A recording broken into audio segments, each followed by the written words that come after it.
Hi, I'm Kaylin.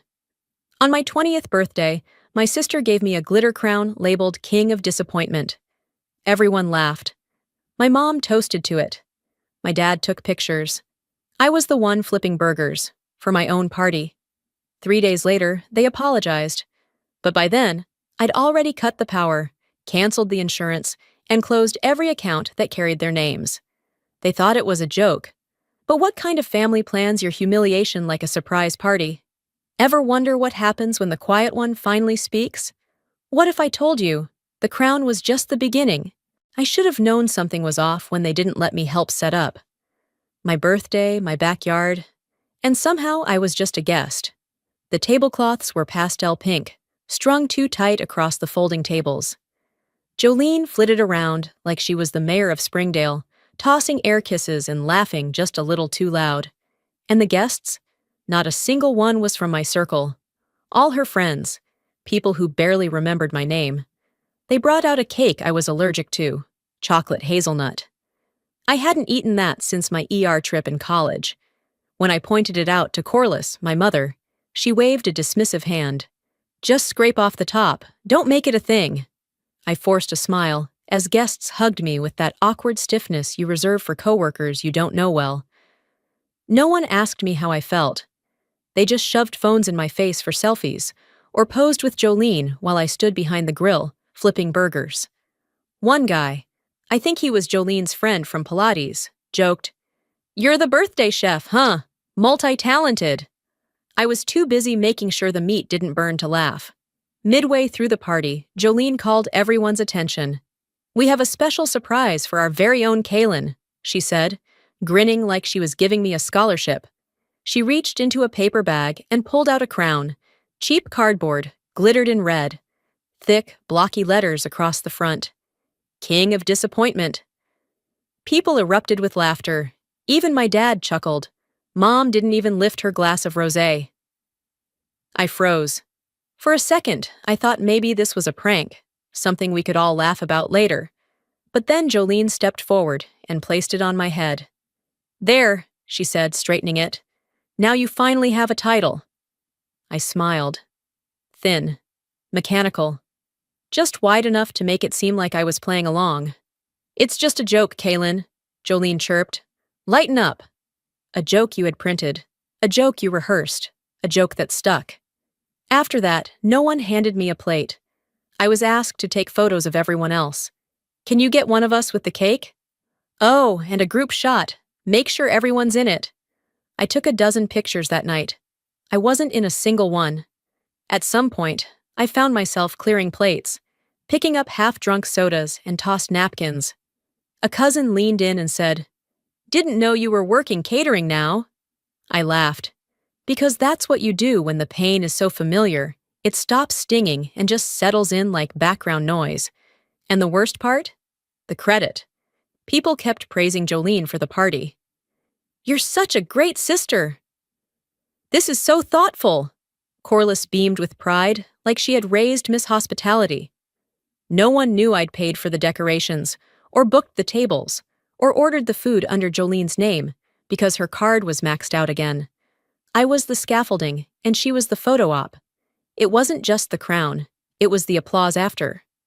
I stood there, in my own backyard, wearing a joke on my head and cooking for people who didn't know my middle name.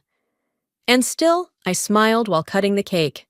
Even though it was Jolene's favorite flavor, I wiped down the counter as the living room filled with laughter and clinking glasses. Jolene's voice carried loudest, already telling stories like the whole evening had been her idea. I heard someone toast to "the best big sister ever," and felt the rag in my hand soak through with something colder than dishwater. There's something twisted about scrubbing ketchup off plastic plates while people celebrate your humiliation 5 feet away. That crown, King of Disappointment, wasn't a prank.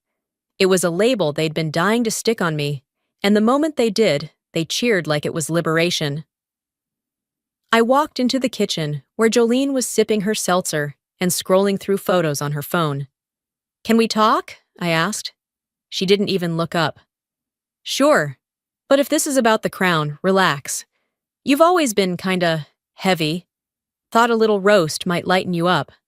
I bit the inside of my cheek. You planned that? Jolene smirked. Of course not.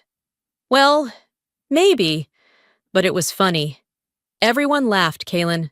Don't be so uptight. She didn't blink, like it cost her nothing to cut me open and toss glitter on the wound. You know I've been the one paying for this house, right? I said. That made her pause. Briefly. Then she tilted her head, smug. Oh, come on. You live here. That's your rent. We all contribute. I paid your car insurance last month. Jolene gave a small laugh, like I'd confessed something embarrassing. Because you're obsessed with being the savior. No one asked you to. You volunteered. That's on you. She stepped closer, dropped her voice. You were raised, fed, sheltered, and you still want credit? And there it was. Not just cruelty, clarity. She meant every word. I turned away before she could see my face break, then headed to the living room. Maybe, just maybe, Corliss or Wendell would say something different. Maybe they'd acknowledge how wrong this all felt. But when I opened my mouth, Wendell cut in with that familiar weariness.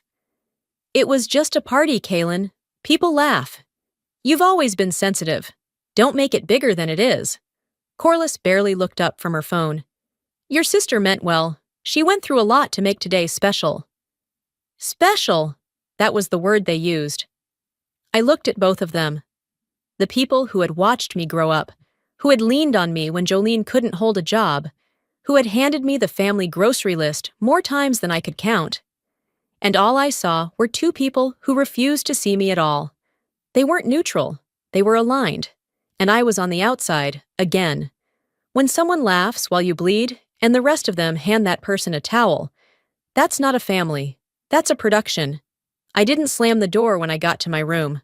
I closed it like I was sealing a tomb. Sat down on the floor, the crown still in my hair like some cheap artifact of a cruel empire. I didn't cry, didn't rage. I looked at it, really looked at it. So be it, I whispered. Then I crawled over to my desk, opened my laptop, and clicked on a folder I hadn't touched in months. It was called Contingency in Case They Go Too Far. I woke up before the sun.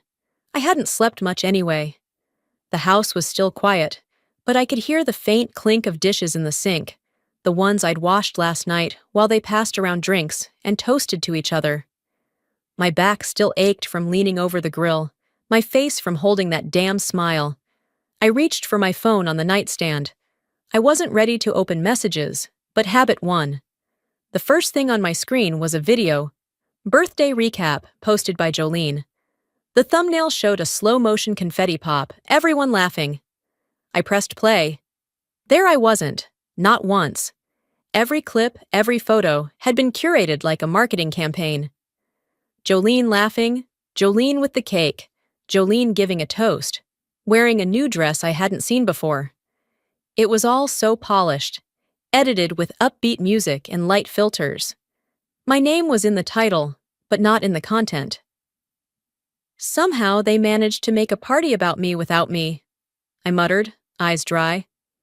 Scrolling through the comments, I saw lines like, "Best party ever." Jolene, you're the real MVP. You always go above and beyond for your sister. It wasn't just insulting, it was theft. Emotional, social, even financial. I'd paid for that cake. I'd arranged the food delivery. I'd covered the cost of the table rentals when Jolene's card bounced. She promised to Venmo me after payday. That never came. And now, she was the hero of the narrative. I leaned back on my pillow and stared at the ceiling. For a brief second, I let my mind pretend maybe it was all a misunderstanding. Maybe she forgot to tag me. Maybe she didn't realize how it looked. Then my phone buzzed with a new message. Hey, was that you in Jolene's video? Someone told me you're still living off your parents. It was from Emily, a friend from college who I hadn't spoken to in months. I stared at the screen, pulse slowing to a crawl. Living off my parents? That's what they were telling people? My fingers moved before my brain caught up. I opened a spreadsheet app and pulled up my personal finances. Every grocery bill, every utility I'd paid, Jolene's tuition top-up, her car insurance, all with my name on it. No reimbursements, no acknowledgement, just silence. Then I remembered that brunch from last week, when I'd met Jolene and her friends downtown. She had laughed with them, casually tossing out, "Kaylin's still figuring things out. We let her crash with us until she gets stable." And I had smiled. Quietly, not correcting her. I had paid for that brunch. Quietly, with my card. "They didn't just erase me, they rewrote me," I said aloud. I got up and printed one page from my spreadsheet. Just one. I pinned it to the corkboard above my desk, next to a sticky note with my rent due date. "You can't erase what I paid for." Elvis once said, "Truth is like the sun. You can shut it out for a time, but it ain't going away." I wasn't trying to make them look bad. I just wasn't going to let them keep pretending. I opened my notes app and titled a new entry. What they said, what really happened. And then I began to log it all. Every twist, every transaction, every moment someone told me I was too emotional, too sensitive, too much. I backed it up to the cloud, encrypted and safe. If they could rewrite the story, then so could I. The difference was, I had the receipts. A few hours passed. I didn't eat, didn't shower, just wrote. Then, while taking a break, I opened Instagram again and saw a photo reposted by someone I didn't even recognize. Me in the background, barely visible, out of focus. The caption read, "Family goals." I laughed. Not loudly, not bitterly. Just enough to feel the irony in my chest. They call it family, I call it fiction. The air felt still that morning, like something had shifted, but the world hadn't caught up yet. I sat up slowly in bed, sunlight creeping through the blinds in quiet strips across the wall. I hadn't checked my phone since yesterday. I didn't need a screen to tell me what I already knew. There was something colder than sadness moving through me now. Not grief, not even anger. Clarity. I slid out from under the covers and padded across the room, barefoot, to my desk. The laptop was still open from the night before. The folder labeled Contingency blinked back at me like it had been waiting for this moment longer than I had. I opened my banking dashboard. What started as a glance became a deep dive. Transfer after transfer, my name, Kaylin R. Holloway, on every single transaction. Rent for the house, tuition payments, utility bills, insurance premiums, grocery deliveries, auto repairs, even Jolene's dental work last spring when she forgot her card. Line after line. My fingerprints on their survival. Every time they said, "We'll figure it out," I figured it out. I whispered, scrolling faster. The numbers climbed until they blurred together. When I finally stopped to add them up, the figure on the screen was higher than I expected. 5 digits. No commas. Just weight. I sat back in the chair and let the weight land. And then, like clockwork, my memory offered up flashbacks in quick, cutting flashes. Standing in a grocery checkout line while Mom's card was declined. She looked at me with those practiced eyes, not panicked, expectant, like she knew I'd step in, signing Jolene's car insurance as a co-signer. "Just for a month," she said, "until my bonus hits." There was never a bonus, only more bills. Funny how fast just this once becomes a job description. I opened a new spreadsheet, titled it, "What I Paid So You Could Pretend I Wasn't There." It wasn't bitter, it was business. I logged everything, date, amount, purpose, who it benefited. I highlighted every entry that went toward Jolene's lifestyle. Brunches, spa days, those new shoes she wore in the birthday recap video. Then I wrote the email. Subject: Visibility body. You've erased me from your memories. I'll give you the record instead. I attached the spreadsheet and hit send. Jolene, Corliss, Wendell, all 3. No drama, no threats, just clarity in .xls format. I sat there for a while, staring at the screen. Then I clicked into my own savings. Hawaii 143 sir. That was all I had to my name after carrying this family for 2 years. Not even enough for a deposit and first month's rent in a town this size. I wasn't generous. I was scared to say no. That was the real shame. Not that they took, but that I made it easy. I let the fear of being called selfish hold the door wide open. No is a complete sentence, I muttered. I'd read that somewhere. Anne Lamott, maybe. I used to roll my eyes at quotes like that. Now I was living it. I printed the invoice, just one page, and pinned it to the corkboard above my desk. Not for them, for me. If no one else will name what I gave, I will. The printer beeped as it finished. I stood there staring at that paper like it was a certificate, not of achievement, but of survival. Then my phone buzzed. A message from Wendell. We need to talk. I didn't know it was this serious. I stared at it. No response. Not yet. I hadn't sent the invoice so they'd talk. I sent it so I could stop. It had been 2 days since I sent the invoice. 2 days since I laid out every dollar, every receipt, every moment they pretended I didn't matter while spending the money I quietly provided. And in those 2 days, nothing. No one mentioned the email. Not at breakfast, not in passing, not in the silence that had replaced basic decency in this house. Silence doesn't mean remorse. Sometimes it means they're just waiting long enough to say, "See? She got over it." I sat on the porch with a chipped mug of coffee, pretending it was the peace I'd earned. The air was heavy, not with heat, with denial. And then my phone buzzed. A message from Corliss. I know things got a little intense, but family needs to stick together. You've always been the dependable one. I read it once. Then again. That word. Dependable. Not loved. Not valued. Just useful. I wrote back. Are you acknowledging what happened? She replied almost instantly. I just think it's time to move on. You're still family. It's your duty. Duty. I stared at that word until the screen dimmed. I wasn't born into duty. I was trained into silence. That evening, dinner passed like it always did. Quiet, empty, functional. Jolene chewed like nothing had happened, still scrolling on her phone between bites. Wendell buried his face in the newspaper like it was a bunker. Corliss hummed while spooning mashed potatoes onto plates like we were a family from a TV show rerun. No one looked at me. No one asked how I was. This family doesn't heal, I thought. It buries. I finally broke the silence. Did any of you read the email I sent? Wendell rustled the paper, but didn't answer. Jolene smirked without looking up. It was dramatic.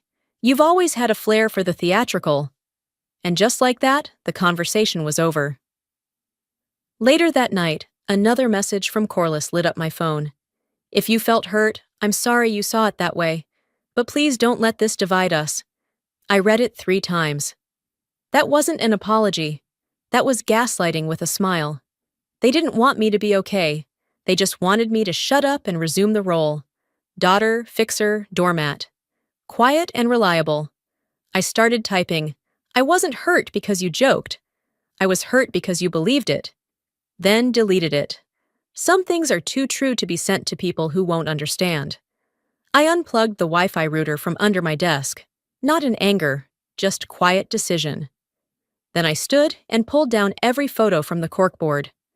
Family trips, fake smiles, Christmas mornings where I took the pictures, but wasn't in any of them. I didn't rip them, I just stacked them in a shoebox. Not to erase, just to make space. They don't notice when I disappear from the pictures. So let's see what happens when I disappear in real life. I logged into the payment dashboard, the one connected to utilities, insurance, rent. Line by line, I started unlinking my accounts. Water, electric, internet. Gone, gone, gone. It wasn't revenge, it wasn't punishment, it was self-preservation. They ran the machine on my silence. But I wasn't going to be the fuel anymore. I was halfway through folding laundry when my phone buzzed with a fraud alert. Overdraft warning. I froze. I hadn't used my card all week. Not once since I shut off the autopays. Not since I stopped fueling the machine. At first, I thought it was a mistake, some technical glitch. But when I logged in, I found 2 charges. Same day, same store, both under Jolene's name. one for a spa treatment, the other for a new pair of sneakers she'd been eyeing. The card used? Mine. One I'd removed from the shared account weeks ago, or so I thought. I walked down the hallway, phone in hand, straight to her room. She was sitting cross-legged on the bed, scrolling through her phone like she had nothing in the world to worry about. She didn't even flinch when I spoke. "Did you use my card?" She barely looked up. "Relax. It was saved from before. I thought you wouldn't notice." That word, thought, hit me harder than the money missing. "You didn't think I'd notice," I said, my voice low. "Or you didn't think I'd matter?" Jolene blinked, finally setting her phone down. "It's not a big deal, Kaylin. It's not like you're starving." It wasn't about money. It was about the ease with which she decided I was a resource, not a person. I turned around without another word. Back in my room, I took screenshots of every transaction, marked the dates, the vendors. I labeled the folder legal, in case, because we'd passed the point of betrayal. This wasn't family dysfunction. This was theft. I thought about telling Corliss, about demanding they do something, but I already knew what I'd hear. "It's just a misunderstanding. Let's not blow this out of proportion. They're your sister. They don't care about wrong or right. They care about comfort, keeping things quiet, keeping me quiet. So I didn't yell. I documented. They can ignore an argument, but they can't unsee proof." That night, Corliss knocked gently on my door. Her voice dipped in syrup. "Hey, sweetie, can you help cover the water bill this month? Just this one more time." I opened the door and looked her square in the face. "I already did, for the last 6 years." She blinked, taken aback. "What's with the attitude?" I didn't raise my voice. I didn't have to. What's with the assumption I'll keep bleeding for a family that calls it kindness when they take? She didn't respond. She didn't have to. That moment hung in the air like something rotting in the walls, unspoken but undeniable. After she walked away, I grabbed my laptop. One by one, I logged into every account linked to my name. Car insurance, electricity, Wi-Fi, health premiums, even the Netflix account Jolene always pretended was hers. Delete, remove, revoke, confirm. They don't get to choose what I give anymore. That part of the story ended when they turned generosity into a liability. When I was done, I stood in the kitchen, the fridge humming beside me.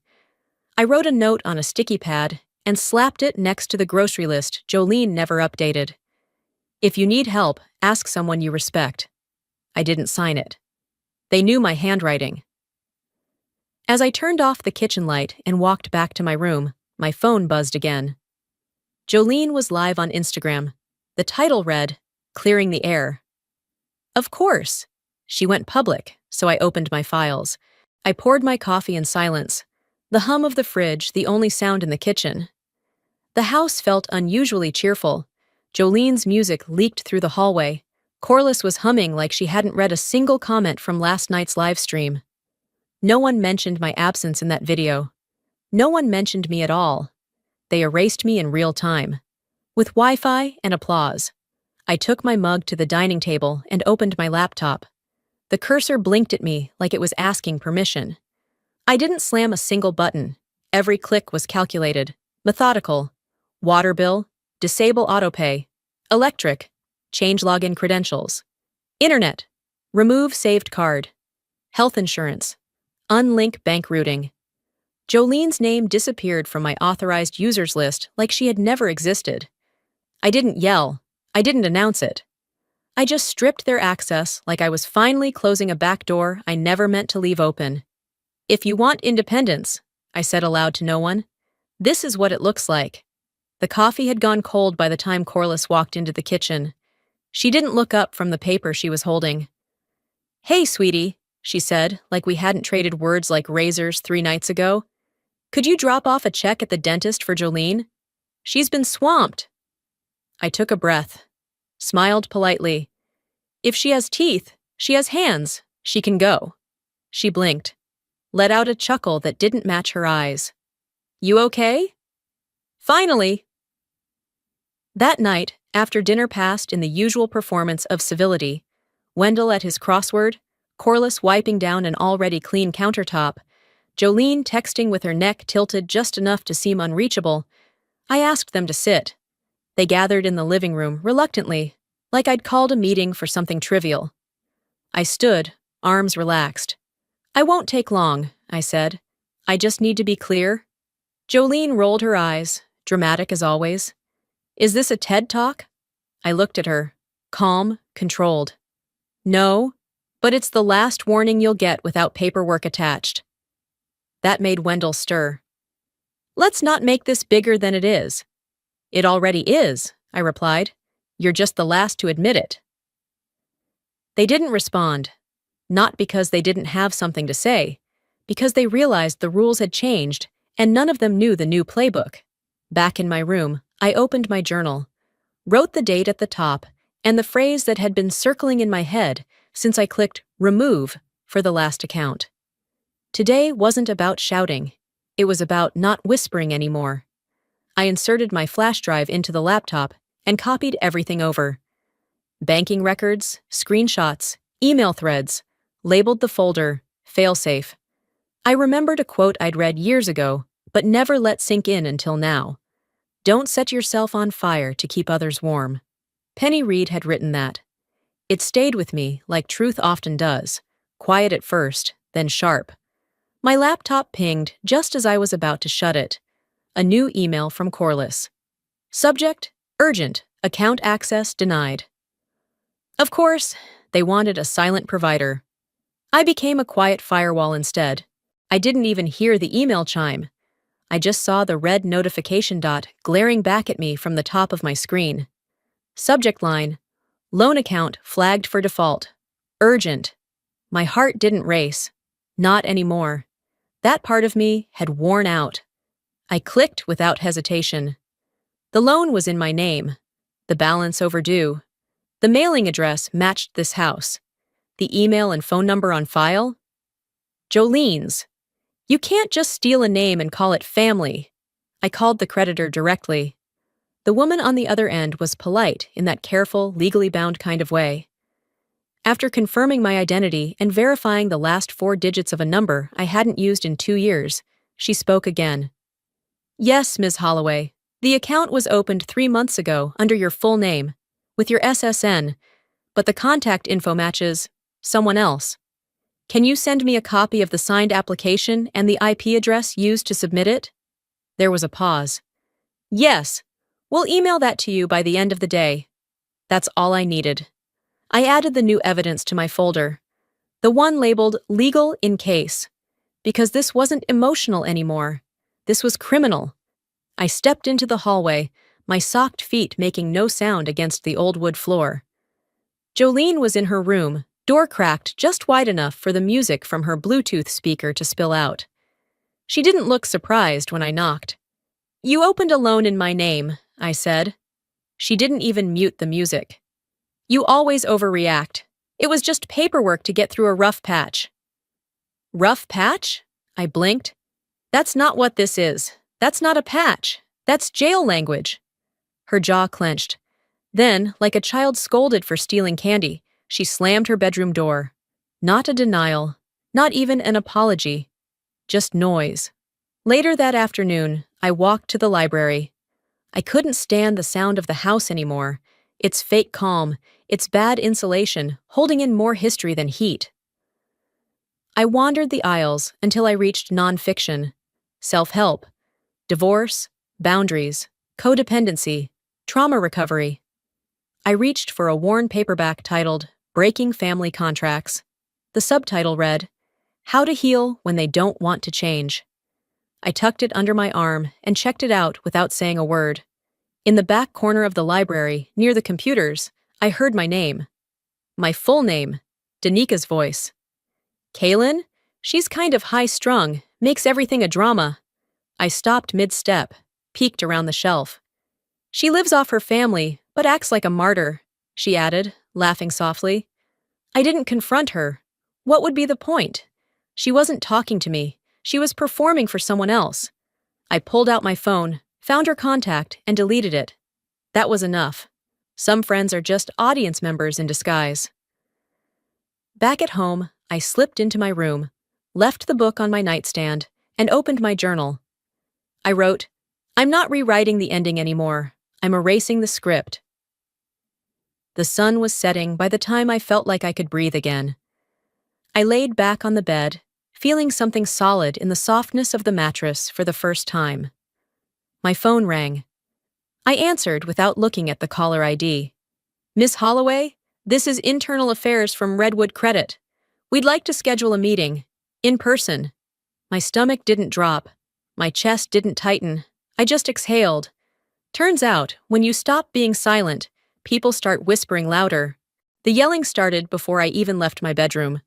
Corliss's voice echoed down the hallway, sharp and frantic, cut with static from the speakerphone. "I don't understand. How can the mortgage be invalid without her signature?" I cracked the door just enough to see Jolene pacing, one hand on her hip, the other flipping through papers like she expected the answer to fall out and fix itself.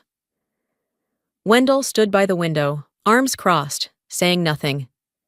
I turned away before they noticed me and shut the door behind me, slow and deliberate.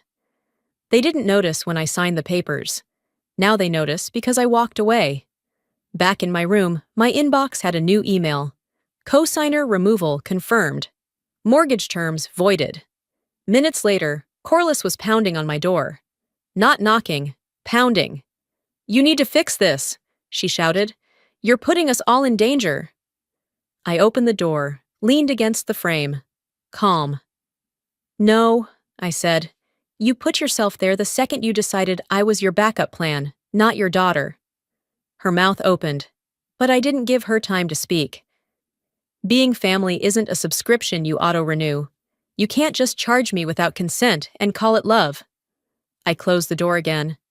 This time, she didn't knock twice. Wendell tried next.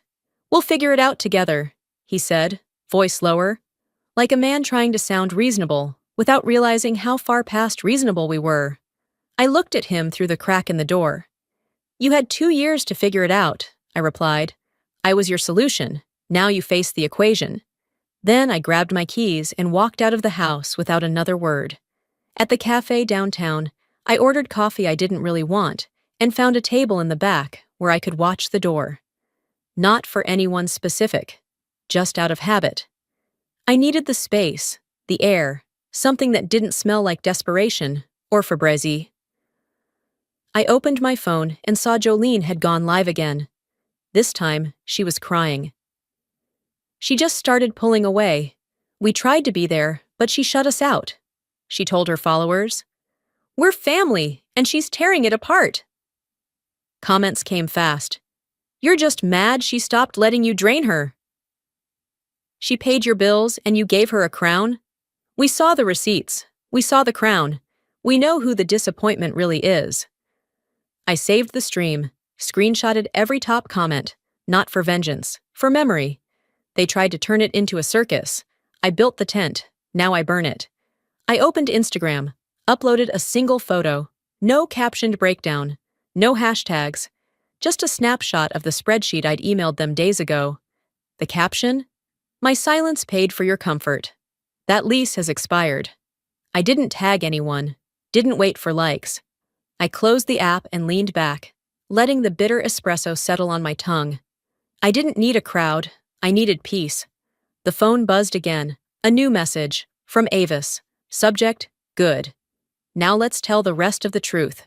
The email from Avis landed in my inbox mid-afternoon, just as I finished rechecking the freeze notice on the joint savings account. Her subject line was plain, no more silence. The body was even shorter. "Just saw Jolene's stream. I've held my tongue long enough. I'm not doing it anymore." 2 minutes later, I got the screenshot.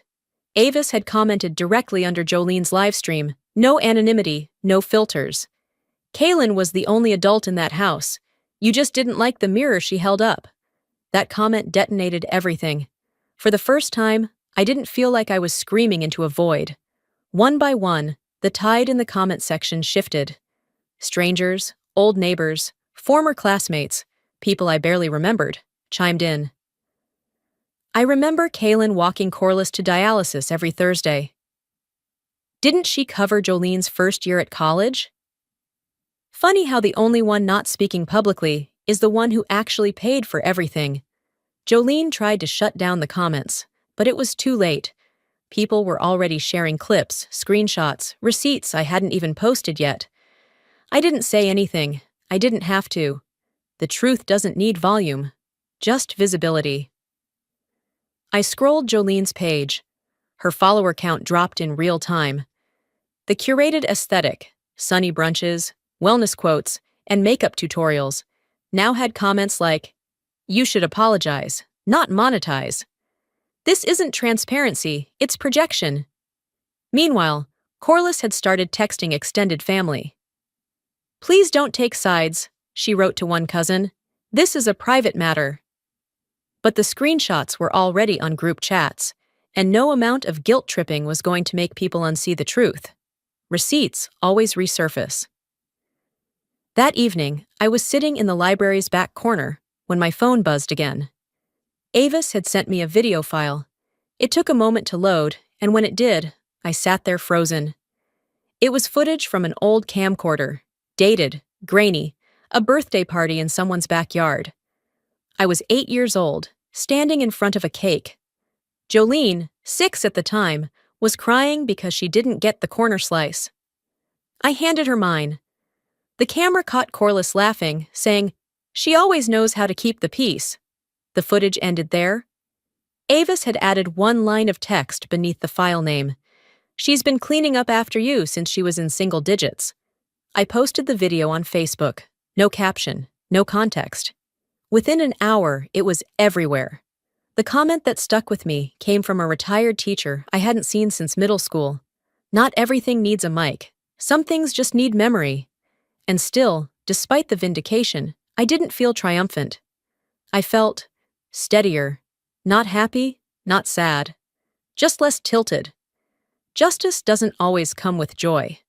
Sometimes it's just a quieter kind of breathing. I walked back home. The sticky note I had taped to the fridge 2 weeks ago was still there.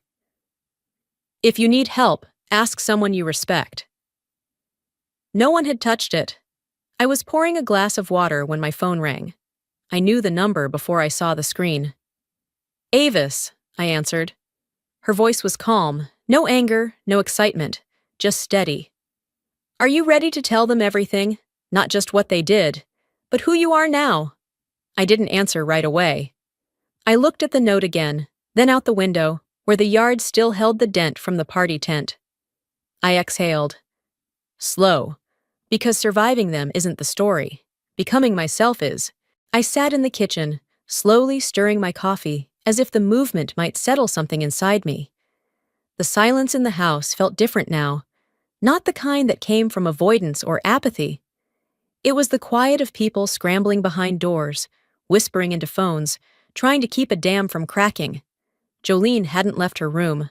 Corliss was on the phone again, her voice low and sharp, pacing from kitchen to hallway like a prosecutor prepping for trial. Wendell stood in the corner, with his arms crossed, staring blankly at the dining room window, his phone lit up in his palm but untouched. You can hear people scrambling, even when they're whispering. I took a sip and walked toward the hallway, just in time to hear Corliss through the slightly open door. No, she never co-signed anything officially, but we can't just let her withdraw all that. That's not how this works. Then Wendell, finally speaking up. We need to apologize. Before this gets out of hand. I leaned on the doorframe, letting the words soak in before stepping into view. It's already out of hand, I said, voice calm. You're just now feeling the burn. Corliss froze. Wendell looked at me like he was seeing someone else entirely. Maybe he was. I didn't stay long. I didn't need another debate about who did what, or who owed who. I already had the data, the timestamps, the receipts. The truth didn't need repetition. It needed boundaries. A few hours later, I heard a soft knock on my door. Then another. When I opened it, Wendell stood there, not slouched, not defensive, just still. I didn't know, he said. About everything. I should have paid more attention. I didn't respond. I waited. He hesitated, then added, I saw your spreadsheet. I saved it. It wasn't an apology, but it was something. The first time he'd acknowledged me, not as the difficult daughter, but as the person holding the weight no one else wanted to see. You did know, I said. You just chose not to weigh it. He nodded slowly. And that was all. Recognition is louder when it's whispered by someone who never spoke. Back at my desk, I opened my notebook and wrote one sentence. I don't want revenge. I just want the lie to stop breathing. I started listing everything that still tied me to them: bills, property, documents, and began outlining the steps to legally cut each one loose. Love without boundaries becomes debt. Downstairs, I heard a door slam. Jolene. She stormed into the living room, tossing her phone onto the couch. I just lost a brand deal. They said I'm too controversial. You ruined everything. I stepped in, calm as ever. No, I stopped funding the fantasy. That's different. Corliss tried to intervene, arms out like a referee between boxers. We need to breathe, all of us. No one's the enemy here. I looked at her and shook my head. I'm not here to fix it. I was never the one breaking it. Later that night, as I folded laundry, an envelope slid quietly under my door. Inside was a handwritten note. Wendell's handwriting, slanted and careful, like he'd rewritten it 3 times. I'm sorry it took public shame for me to say something private. I sat with it for a long time, tracing the curve of his signature like it was some forgotten artifact of affection. But even a late truth is still a truth. The note still sat on my desk, untouched, since Wendell had slipped it under my door. I'd read it 3 times now, the handwriting shaky, uneven, like he wasn't sure which words would land right, or maybe like he was writing while still unsure whether they should be written at all. I'm sorry it took public shame for me to say something private. I didn't cry. I just pinned it above my desk next to the final invoice I had sent them all 2 weeks earlier. 2 pieces of paper, one full of numbers, the other of admission. Both confessions, one financial, one human. I sat down and opened the manila folder I'd labeled Exit Plan. Inside, printed screenshots, property paperwork, account logs, contact info for a lawyer a friend had used during her divorce. I added a sticky note at the top. Not about revenge, just rights. It wasn't some impulsive move. I'd been thinking about this for months, maybe years, just never seriously enough to say it out loud. I wrote out my list. Remove name from house deed, close joint savings, freeze access to any remaining shared credit, cancel the autopay on everything, open a P.O. box so I could stop dreading the mail. I pulled out my phone and called the lawyer. Hi, this is Kaylin Holloway. I was referred to you by Dina Abrams. I'm not going through a divorce, but I need to sever legal ties with some family members. She asked a few follow-ups, then said, Let's set a time to talk this week. Before hanging up, I added, It's weird. I'm not married, but I feel like I've been divorced from my worth for a long time. That night, I walked the house one last time before bed. The hallway was dark, but I didn't turn the lights on. I didn't want the glare, just the quiet. The family photo wall was still there, perfectly intact. My face in those frames had started to fade from sun exposure, washed out, like an afterthought. I didn't take the photos down. I didn't need to. I used to want to be seen. Now, I just wanted to stop shrinking. Back in my room, I pulled out my flash drive and copied everything over. Receipts, emails, voicemails, even the birthday video. I labeled the folder. For me, not court. Proof isn't always for defense. Sometimes it's for closure. I placed the drive inside my lockbox next to my birth certificate, shut the lid, and breathed. Then I wrote a letter. Not to them. To myself. You kept them afloat. They called you dramatic. You bled into the cracks. They painted over you. Now you walk. You don't burn bridges. You just don't rebuild what was never steady. I folded the letter, tucked it into the back of my journal, and left it unsigned. The email hit just past midnight. Subject, final title transfer appointment confirmed, Friday 11 a.m. I stared at it for a few seconds, then leaned back in my chair. That would be the last thing with my name on their mess. The exit wasn't dramatic. It was deliberate. The title office smelled like stale coffee and toner. I sat across from a notary who barely looked at me as she stamped the final document that removed my name from the family mortgage. Her pen moved with mechanical efficiency, like this was just another day, another signature. But for me, it was the first time I'd signed something for myself, not because someone asked, but because I was finished. They once said I held the family together. Turns out, I just held the keys. No one showed up. No Corliss. No Wendell. Definitely not Jolene. It was just me and a stranger stamping the end of an era. I left the building without looking back. The sun felt too bright, like it had been waiting to see if I'd finally open my eyes. As I crossed the parking lot, my phone buzzed 3 times in a row. Corliss. Call me, we need to discuss this. Corliss again. You didn't even give us a chance. I stared at the messages, then hit block. No anger, no grand exit. Just disconnection. Sometimes closure looks like silence. Sometimes it looks like paperwork. I walked 2 blocks to the cafe, with decent Wi-Fi, and took a seat in the corner near the window. I opened my laptop and logged into my social media, an account I hadn't touched in months.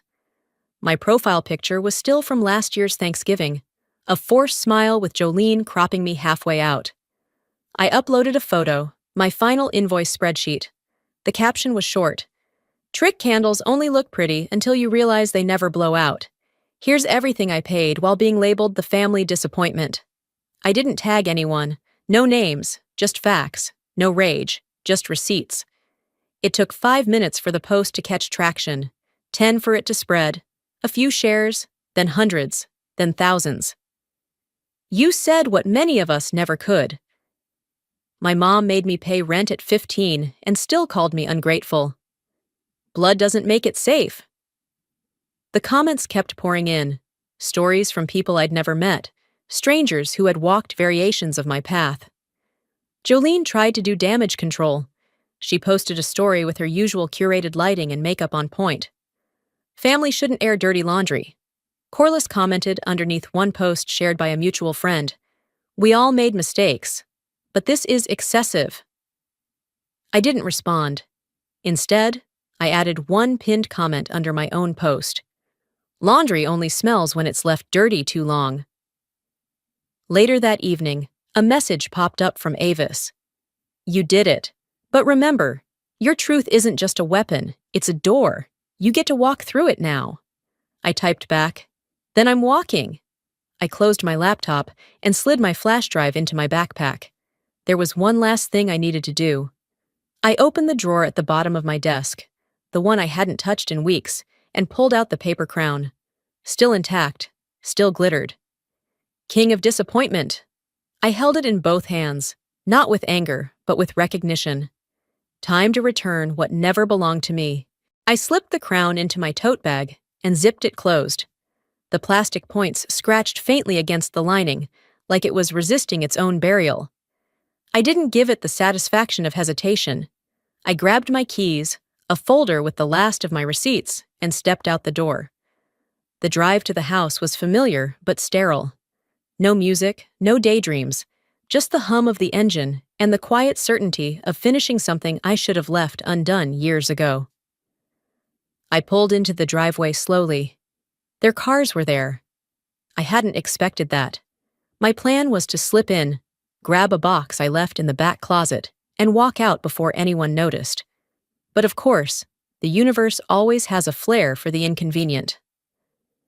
I stepped inside, and the air felt heavier than usual, like a pause waiting to be broken. The living room was quiet. Only the ticking wall clock moved. I headed toward the hallway when I heard Corliss's voice from the kitchen. You came back. I turned toward her, voice steady. Only for what's mine, and one thing that never should have been. From behind her, Jolene emerged with her arms crossed and eyebrows raised. If you're here to make a scene, just know no one's clapping anymore. I shook my head. I'm not here for an audience. I'm here for closure. I walked past them without waiting for permission, opened the cabinet near the sideboard, and pulled out the glittery crown. It was exactly as I remembered it.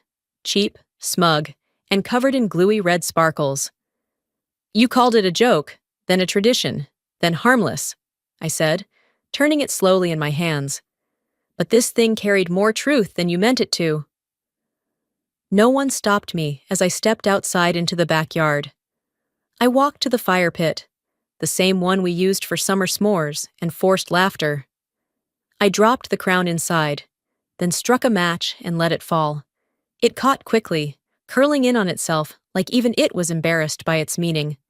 Some stories need ash. I didn't flinch. I didn't explain. I stood there, letting the heat touch my face as the plastic warped and cracked. Behind me, I heard the door creak open. "This won't change what people think," Corliss said, arms crossed. "It already has," I replied. "I just needed to change what I believed." Jolene scoffed from the patio. "So now you're what? Some martyr?" I turned slowly. "No, I'm just no longer the joke." Neither of them spoke. For once, I didn't fill the silence. I walked past them and back through the living room, ignoring the photo wall with its curated smiles. I'd waited my whole life for them to listen, but the truth is, I never needed their ears. I just needed my own voice. I grabbed the last box from my old bedroom closet, one with a stack of old journals, some childhood sketchbooks, and the mug I'd always used for tea.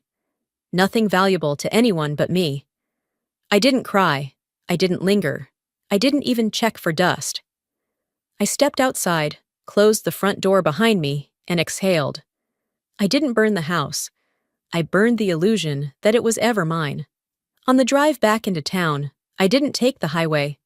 I took the back roads, the ones I used to ride my bike through as a kid, thinking they led somewhere exciting. Now I knew they led away from lies. I parked in front of a small independent bookstore downtown. Something about it felt right. Familiar, but unclaimed. On the community bulletin board near the cash register was a flyer printed on bright paper. "Open mic night. Share your story. This Friday. All voices welcome."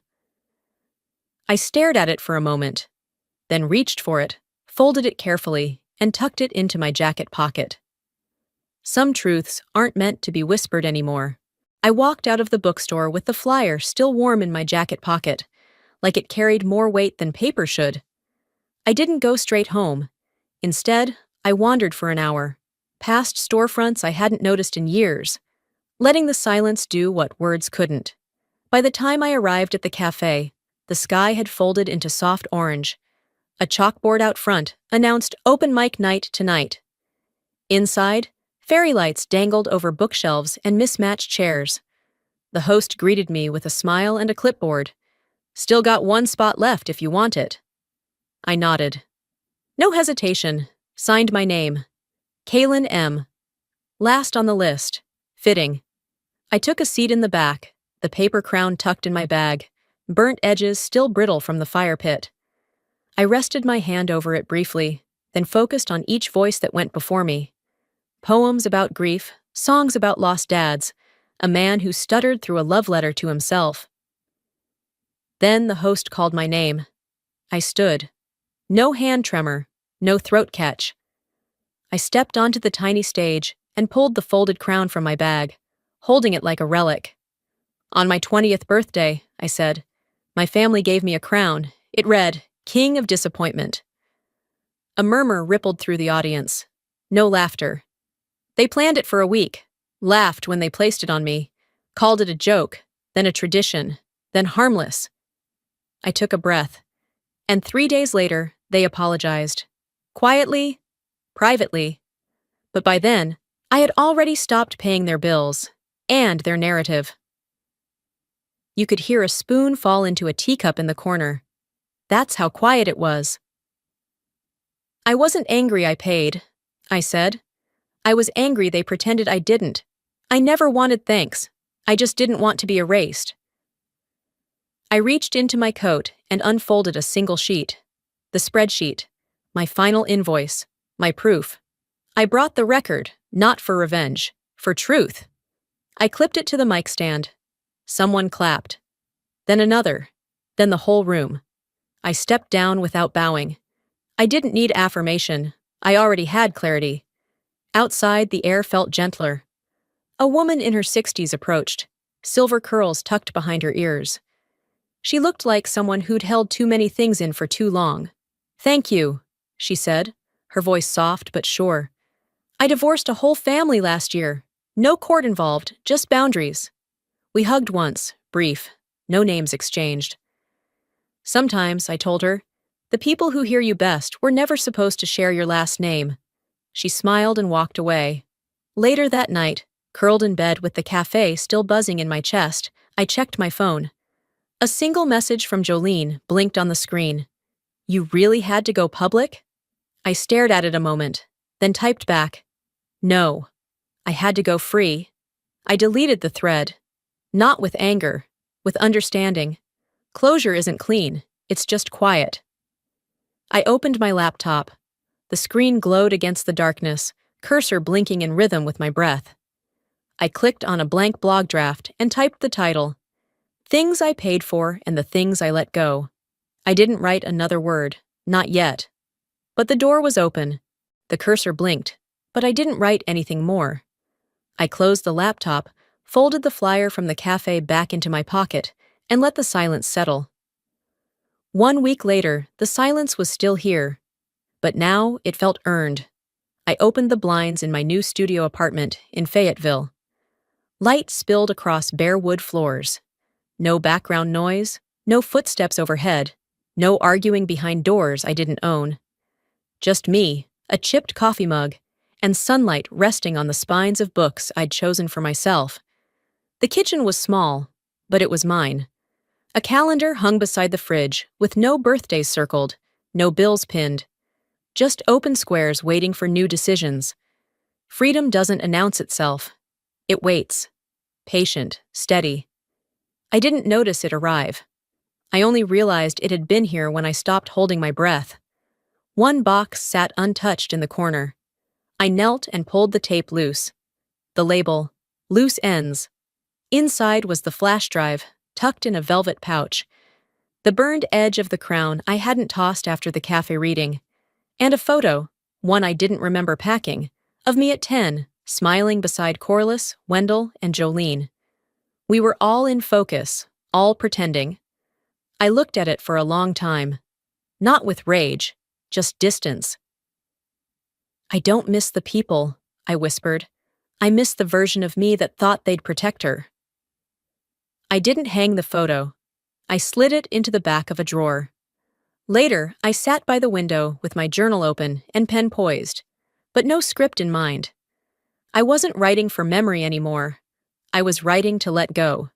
"This isn't about forgiving them," I wrote. "It's about forgiving myself for believing silence was safer than truth." There were things I had to grieve. The story I told myself about what love was supposed to look like, the ache of being the one no one chose outright, and the small, relentless hope that someone would have seen me before I had to see myself. And still, I was proud. "Sometimes the only justice you get," I wrote, "is living in peace." Mid-afternoon, I opened my inbox. Buried between newsletters and spam was a message titled, "Thank you." It was from a woman in Ohio. She had read my blog post and said she'd left a toxic family home after 3 decades. Her words weren't grand, but they were sharp and brave. "You helped me realize I wasn't crazy," she wrote. "Just conditioned." I replied without overthinking. "We're not broken. We were just bending in the wrong direction for too long." The rest of the day moved slowly, like a page turn you didn't rush. I gathered a copy of the final spreadsheet and slid it into an envelope. On the front, I wrote, "For the next girl who thinks it's her job to keep everyone else breathing." At a quiet park, I found a little free library beside a swing set. I placed the envelope inside, nestled between dog-eared romance novels and outdated cookbooks. Not everyone would find it, but someone would. That evening, I came home as dusk softened the windows. I didn't turn on music. I didn't open social media. I sat on the floor, legs crossed, sipping coffee that had gone cold. And still, I felt warm. They had called me a disappointment, over and over. Turns out, I just disappointed their illusion. Hi, I'm Kaylin. I fix broken air conditioners for a living, but it turns out, nothing prepared me for how cold family could be. At my sister's birthday, she handed me a paper plate and said, "AC guys eat last," while everyone else sipped champagne off real china. My own mother laughed. No one flinched. They've been erasing me for years, cutting me out of photos, calling me the help, rewriting memories I paid for. But the day I found out the scholarship they brag about had my name on the check, that was the day I stopped being quiet. What would you do if the people closest to you didn't just ignore your worth, but claimed it for themselves? It was one of those late spring afternoons where everything felt artificially perfect. The backyard was dressed like a magazine spread folded napkins, glass pitchers of lemonade glistening with condensation, and just enough twinkle lights to make the evening feel curated. The kind of party where everyone's smile seemed staged for an invisible camera. I arrived quietly, like I always did. No fanfare, no one rushing to greet me. My boots crunched over the manicured gravel path as I scanned the crowd. Familiar faces, neighbors, church friends, old colleagues, everyone clustered in cheerful clumps around my sister, Isolde. She looked like she belonged there. Flowing linen dress, arms gracefully moving through the air as she told a story that made them all laugh. I stood at the edge of it all, like I had wandered into someone else's event. Isolde spotted Mayer, eyes barely flickered. Then she smiled, loud enough for the group to hear. "Oh, good, our resident HVAC genius has arrived. AC guys eat last paper plates are over there." They laughed. Not because it was funny, because they didn't want to be the one who didn't. I felt their eyes on me, like I was a character someone else had written into the story. I found the stack of plates. She wasn't kidding, they were thin, cheap, the kind that collapse under a scoop of potato salad. I grabbed one, careful not to let my hand shake. It was ridiculous how something so small could feel so sharp. As I stood in line for food, I heard someone behind me whisper, "She still works in air conditioning, right?" "Yes," another replied. "But like small stuff, not real systems." I didn't turn around. I'd heard versions of that my whole life. I scanned the tables. Most were full already, occupied by Isolde's friends or extended family who treated her like royalty. I found a seat near the far end of the garden, behind a decorative trellis, almost like the table was hidden on purpose. The plate on my lap sagged under the weight of food I no longer had an appetite for. My mother, Vera, sat only a few feet away, but she didn't even glance in my direction. Instead, she fussed over Isolde's hair, smoothing it like she was a child on her first recital. Always doting. Always perfect. I was background noise.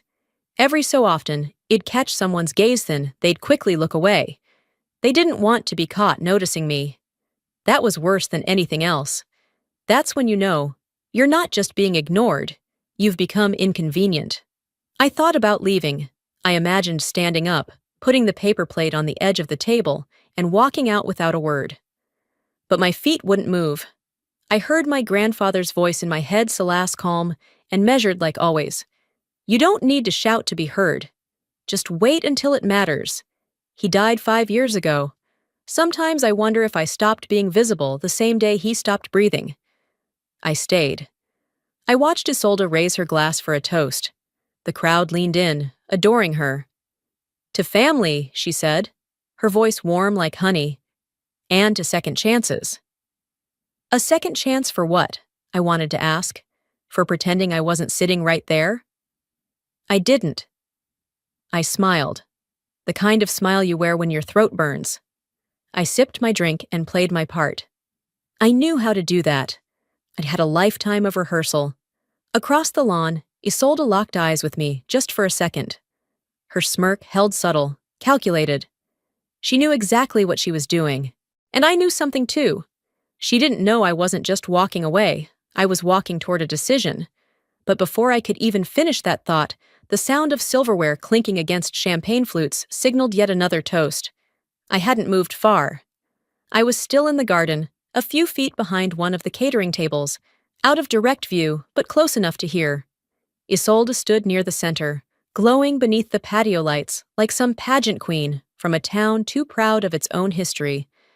She raised her glass with ease, her voice lifting as though rehearsed. "To family," she said, "for always believing in me, even when I doubted myself." There was a chorus of cheers, and everyone drank, smiling warmly. My mother, Vera, practically sparkled beside her, shoulders straight, chin up, every inch the proud matriarch. No one looked at me. I hadn't been mentioned, not even as an afterthought. As people started murmuring their approval, a woman near Vera leaned in and whispered, "And who's that again?" Her finger pointed discreetly in my direction. Vera laughed.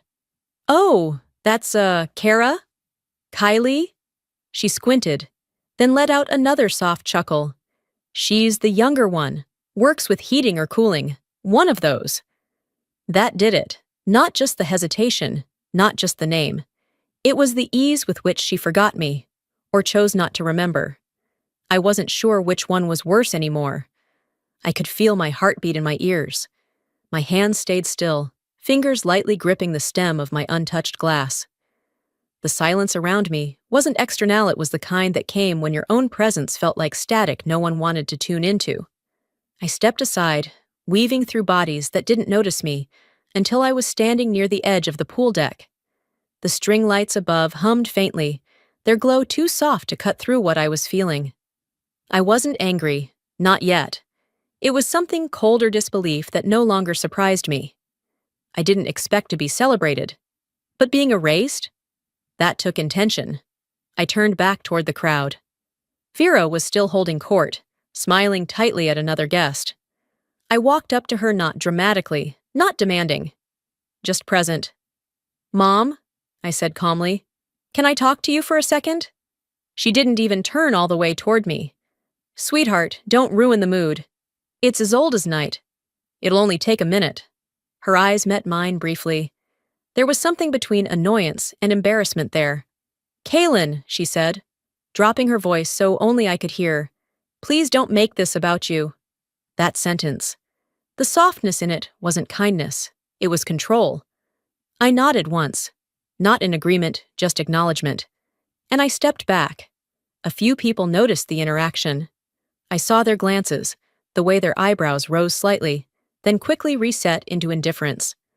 A woman I vaguely recognized from high school gave me a brief look, a flicker of sympathy, not curiosity. The kind of glance people give to a dog that's clearly been hit too many times, but still walks without limping. Then, as if on cue, Isolde lifted her glass again, this time directed vaguely toward my section of the lawn, and smirked. It was barely perceptible, but I caught it. That wasn't a smile of affection. It was victory. She knew I'd tried to say something, she knew Mom had dismissed me, and she liked it. I swallowed back 1,000 versions of things I could have said. Not here. Not in front of this audience, who only knew how to clap on cue. I walked back to my seat. It was still empty, tucked behind a low hedge near the edge of the lawn. I sat down, folded my napkin in half, then in half again, over and over until it resembled a paper fan. I stared at it, thinking how odd it was that this napkin had seen more of me tonight than most of the people here. No one forgot me. They just didn't need me to exist tonight. I hadn't said a word, but I knew the next one I said would count. Still, I stayed quiet. That night had already carved enough hollowness into me, and I wasn't about to give them the satisfaction of watching me bleed.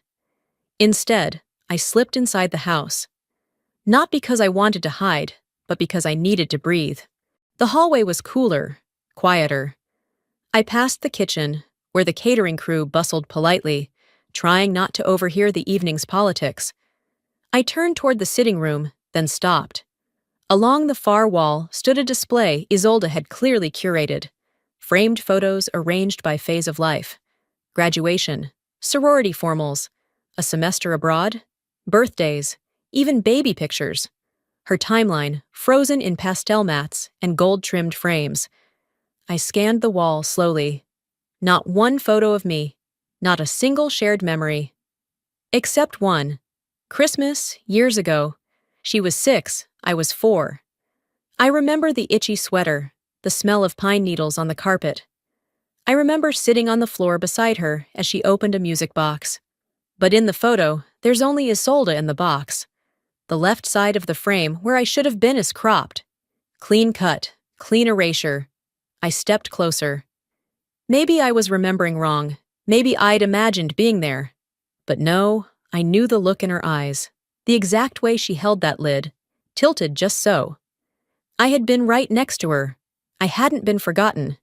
I'd been removed. And that's the part no one ever talks about. When your absence becomes part of the decor, it's no longer accidental. I backed away, feeling the slow, familiar ache behind my ribcage. Not anger, not even pain anymore. Just the recognition that I had been edited out of the family history.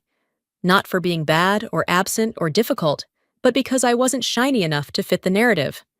I turned back toward the dining room to collect myself, but a different impulse caught me. I had brought a giftone I'd spent weeks putting together. A custom photo album, scanned, restored, printed on linen-bound pages.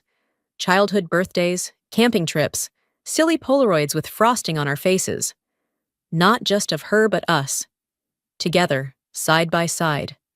The way it used to be, or at least the way I wanted to remember it. I hadn't seen it on the gift table. I walked toward the small table in the corner where wrapped presents were stacked. Nothing stood out as mine. A server nearby noticed me looking and said, "Oh, that one." She told me to slide it under the table, said it wasn't urgent. I crouched down and pulled it out, unopened. The ribbon still tied. My name on the tag in gold ink. That was the moment I stopped lying to myself. This wasn't an oversight. It was a message.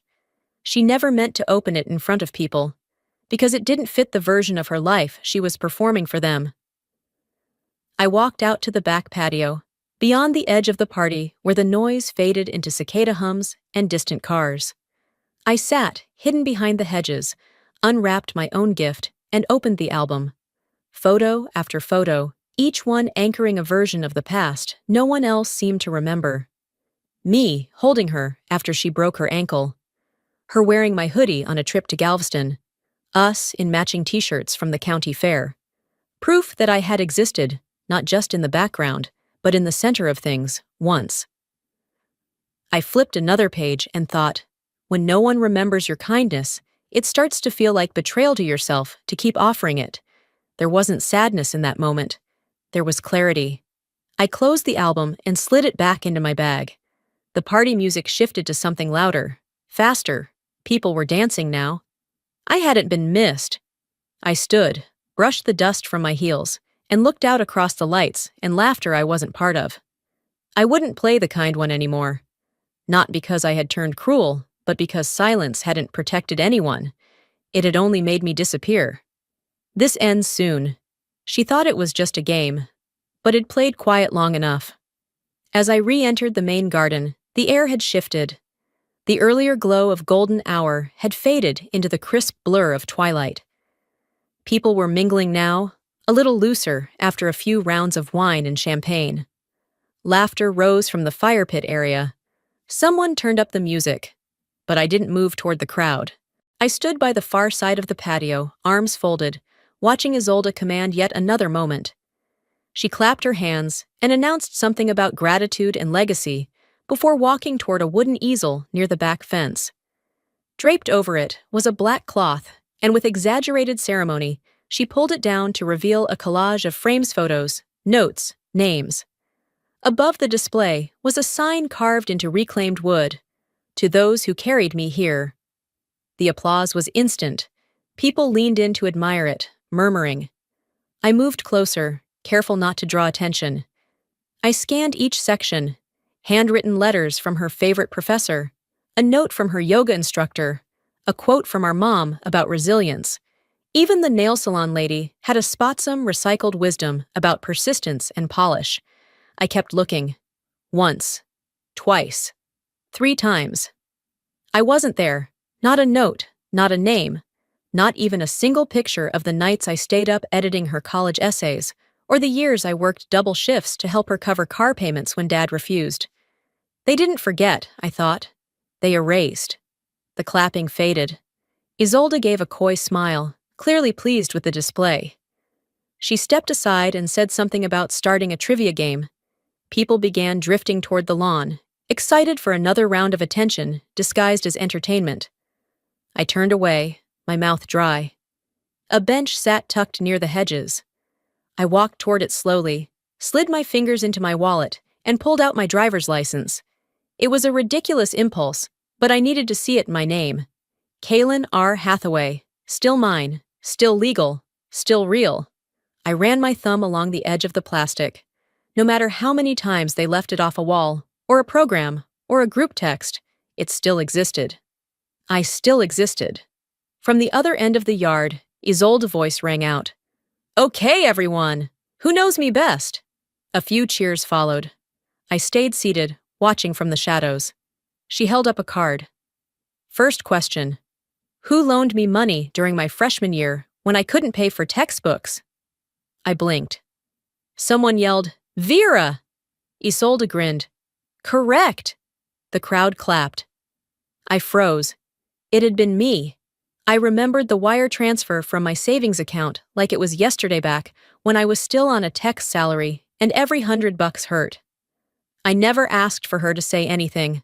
I never even expected a thank you. But this? This was theft, not of money, of memory. Nobody turned toward me. Nobody asked. I stood, brushed my dress, and walked directly toward Isolde. She was laughing as I approached, glass in hand.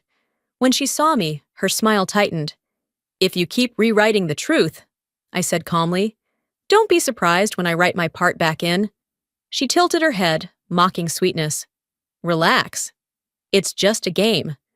"No," I replied, voice low. "It's your version of history, and I've let you have it too long." She didn't answer. She didn't have to. Her silence was confirmation. I turned away, slowly, deliberately. I didn't want the crowd. I didn't need applause. But I wanted her to know I wasn't backing down. By the time I returned to my spot on the bench, I didn't feel shaky anymore. I didn't feel invisible. I felt clear. You can only be edited out of the story so many times before you stop waiting for the next page. And I was done waiting. I wasn't asking for recognition anymore. I was reclaiming ownership. As laughter and half-hearted compliments rippled through the backyard, I slipped away from the glow of the lanterns and the clink of wine glasses. There was a narrow stone path that curved around the house, partially hidden behind a line of potted ferns. Small garden lights blinked in and out of the shadows as I walked, each step pulling me further from the noise and closer to what mattered. The path opened into a small alcove where a folding table had been set up, draped in cream linen and adorned with branded pens, favor bags, and glossy brochures. There were framed certificates, 2 testaments to Isolde's bright future and the family's generational impact. But one plaque caught my eye immediately. The Silas Future Leaders Fund mahogany, gold-plated lettering, spotless. I stopped in front of it. My reflection blinked back at me in the polished finish. My name wasn't on it, but I didn't need it to be. They always thought of it as Dad's legacy, I whispered. But it was my signature next to his. I remembered that day. I had been 19. Grandpa Silas' hand trembled as he guided the pen, but mine stayed steady. I had no real money to speak of, just a part-time job and a stubborn sense of duty.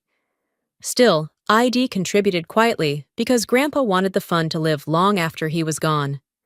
I'd filed every annual renewal, double-checked every transfer, kept the paperwork legal when no one else was paying attention.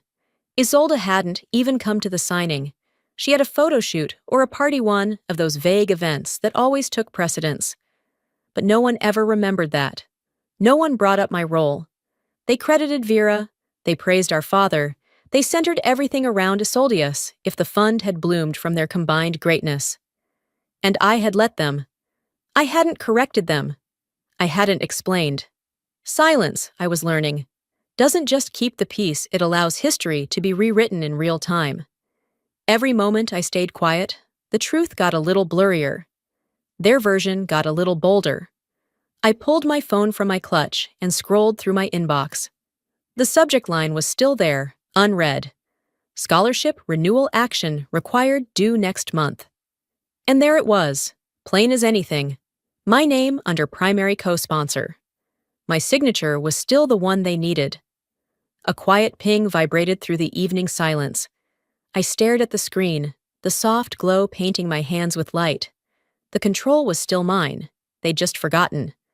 Or maybe they hoped I had. Still doing it, huh? The voice startled me. I turned to find a woman lingering a few steps away, nursing a half-full glass of Roz. Her hair was shorter than I remembered, but the face was familiar Kelsey. We had shared a table in AP English years ago. She'd been smart, observant, and mostly quiet. "I'm sorry?" I asked. She walked a little closer. "Isolde. Still pretending everything came from your parents, from the family. I remember freshman year, you bought her books, right? But she told people Vera paid for them. Said you weren't reliable." The words didn't sting the way they once would have. That twist in my chest, tight and cold, didn't come. Instead, there was only clarity. It wasn't a misunderstanding. It had never been confusion. It was calculated erasure. The same kind of tidy rewriting that had scrubbed my name off the fund, off the family stories, off every contribution I had quietly made. Kelsey blinked, maybe catching the change in my expression. "Sorry if that was too much." "It wasn't," I said. "It was overdue." She offered a small nod and wandered toward the bar. I stood there a few moments longer, looking at the plaque not with pain, but with precision. Then I moved. I made my way to the edge of the yard, where a low stone wall framed a burbling fountain. The music was faint from here. I could still see Isolde through the trees, laughing beneath hanging lanterns, perfect angles for every selfie. She had no idea I was watching. For the first time, that didn't make me feel invisible. It made me feel powerful.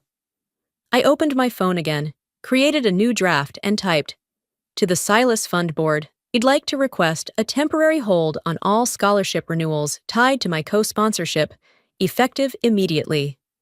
I will be re-evaluating current recipients based on updated considerations of character and integrity. Respectfully, Kaylin R. Hathaway." I didn't hit send. Not yet. But I saved it, and that alone felt like closing a circle I didn't even realize had stayed open for so long. Like reclaiming a room I had quietly stepped out of years ago and locking the door behind me. Back on the patio, guests were gathering coats and thank you bags. The lanterns flickered as the evening drew in. I watched Isolde pose once more, smiling too hard, filters smoothing everything.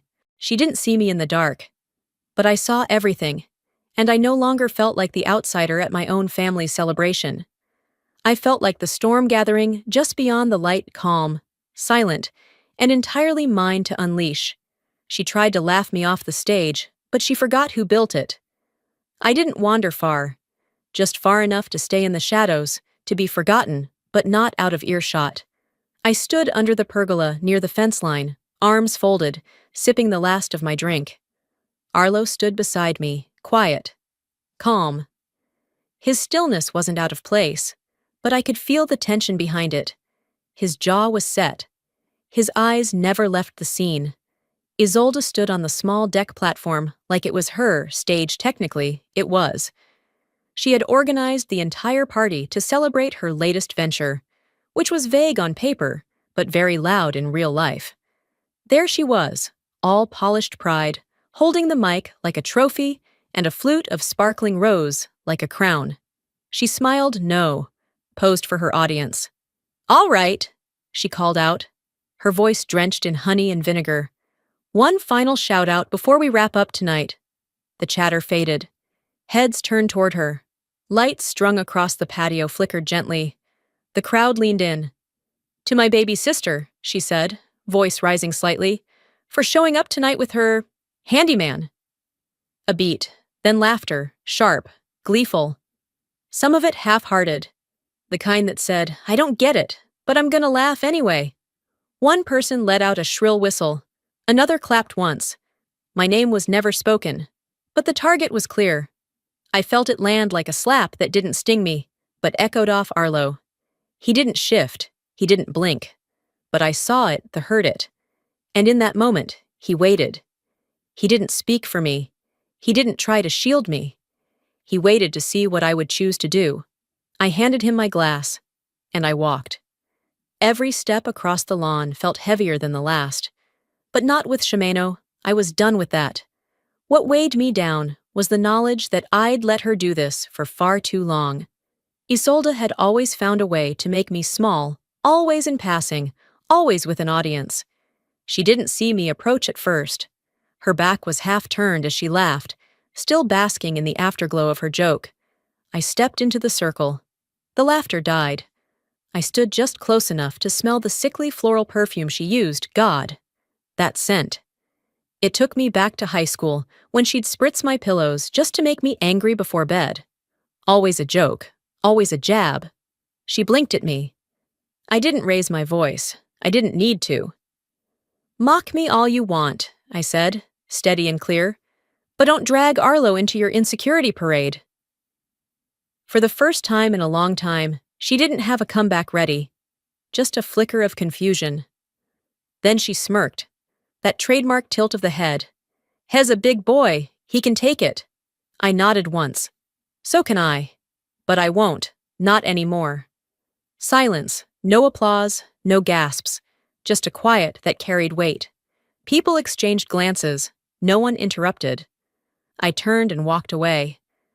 I didn't need to stay for her reaction. I already knew it. She'd smirk, maybe roll her eyes, maybe whisper something biting to the person next to her. But I'd already won the only thing that mattered. I didn't shrink. Later that night, Arlo and I sat side by side on the back steps of my place, shoes kicked off, feet on the cool brick. The stars above were faint, barely visible past the trees, but the quiet was good. Clean. He leaned forward, elbows on knees, fingers laced. "I don't need her apology," he said finally. I looked at him, but I needed to see how you'd handle it. "And?" I asked. He turned his head toward me, no trace of a smile, just that grounded look he always had when something mattered. "You didn't flinch." A breath escaped me, slow. Not relief, just release. "I'm done," I said softly. Done cushioning her ego. Done making myself palatable. He nodded once, then leaned back against the railing, his gaze climbing toward the sky. We didn't say much else. We didn't need to. Later, in bed, I pulled out a journal I hadn't touched in almost a year. Most of the pages were empty, save for a few hopeful entries near the front. I turned to a blank one and wrote, "No more shrinking, no more silence, no more pretending." The pen lingered in my hand before I closed the journal. The words felt final, like vows. My phone buzzed on the nightstand, a calendar alert. Family brunch at Isolde's 10 a.m. I stared at it, then deleted it. Instead, I opened my laptop and pulled up the draft email I'd written the night before. The one about the scholarship trust I had helped fund. I didn't send it. Not yet. But I flagged it. Labeled it high importance. Isolde would wake expecting my usual silence. She'd expect me to show up, sit through coffee, and perform civility while being talked over, dismissed, used as a backdrop to her own highlight reel. But tomorrow the chair would be empty. And the silence I left behind, it would be louder than anything I ever said. She played loud. I ended it silent. Sunday morning drifted in without fanfarino buzzing phone. No urgent emails. Just the low hum of a quiet city. I'd parked near my usual cafe on South Congress, a modest corner spot with good coffee and better silence. Halfway through a sip of something barely warm, my screen lit up. Langford Silas Fund. Subject, "You'll want to hear this." No body text, just an audio file. I didn't hesitate. I tapped play. Her voice. Isolde. She was giggling, her words slurring slightly from what sounded like an early buzz. Background chatter. The clink of glasses, maybe a wine bar. Her voice was smug, careless. "Oh, please. I just have to smile for a few months. The money's basically free. I don't even have to pretend that hard." Another woman laughed along, someone who clearly wasn't loyal anymore. Maybe she never was. The recording ended. Silence filled the car again. Outside the window, people strolled by in slow motion. Inside, plates clinked behind the calf glass. Life was still moving, but I had stopped. I didn't speak, didn't scream, didn't even blink, because this wasn't just betrayal. It was mockery. Isolde had never respected the scholarship. She'd treated it like a performance, a role to play until the check cleared. But now the curtain had fallen, and someone whoever sent the file had made sure I had a front row seat. I didn't need to know who. All I needed was the truth. And now, I had it. I opened my email, fingers steady, and typed 5 calm, deliberate lines. I acknowledge receipt of the attached audio. I approve the immediate suspension of all scholarship funds under my co-sponsorship. Effective today. Please confirm receipt. Kaylin R. Hathaway. I hit send. And for the first time in a long while, I let myself breathe. That afternoon, I arrived at brunch, a rooftop setup Vera had arranged at some boutique hotel, with linen menus and overpriced garnishes. Arlo wasn't with me. I told him this one wasn't worth the energy. Vera greeted me with a thin smile and a tight hug. "Let's keep it civil today," she whispered, like a warning. I smiled back. "Not fake, just final, already handled." She looked puzzled, but didn't press. I found my seat across from Isolde. She was mid-sentence, fluttering through talk of alumni committees and international panels, her laughter trailing the way perfume does designed, distant, untouchable. She hadn't seen the email yet. Her phone lay flat on the table, face down. So I waited. 15 minutes in, as Vera complimented the waiter's French accent for the third time, Isolde casually picked up her phone and tapped the screen. That's when it happened. No gasp, no theatrics, just stillness. Her entire expression shifted, not collapsed, but hardened. Her posture shrank in, her shoulders pulled taut, jaw clenched. She stared at the screen for a long time, eyes flicking back and forth, as if rereading something she couldn't unsee. She lowered the phone slowly. The mimosa in front of her remained untouched. "Excuse me," she said, voice low. "I need to make a call." No one asked questions. No one offered to go with her. She stood and walked away, her heels clicking too loudly on the tiled floor. I didn't watch her leave. Instead, I folded my napkin with quiet precision and let the moment settle. There was no need for raised voices, no dramatic speech, no public reckoning, just one decision, one revoked signature, and one very clear message. Langford's reply came less than an hour later. Funds suspended. Acknowledged. I stood, nodded politely to Vera, and walked away from the table. No announcements, no goodbyes. The sun hit me like truth when I stepped onto the street hot, unrelenting and clear. I squinted into it, letting the light reach all the places Isolde's shadow used to cover. There was no guilt, no regret, just release. Because storms don't always need thunder to destroy what's weakly built. And while she'd played her game in the spotlight, I'd ended it from the shadows, with silence sharper than any scream. And now, she could keep her performance.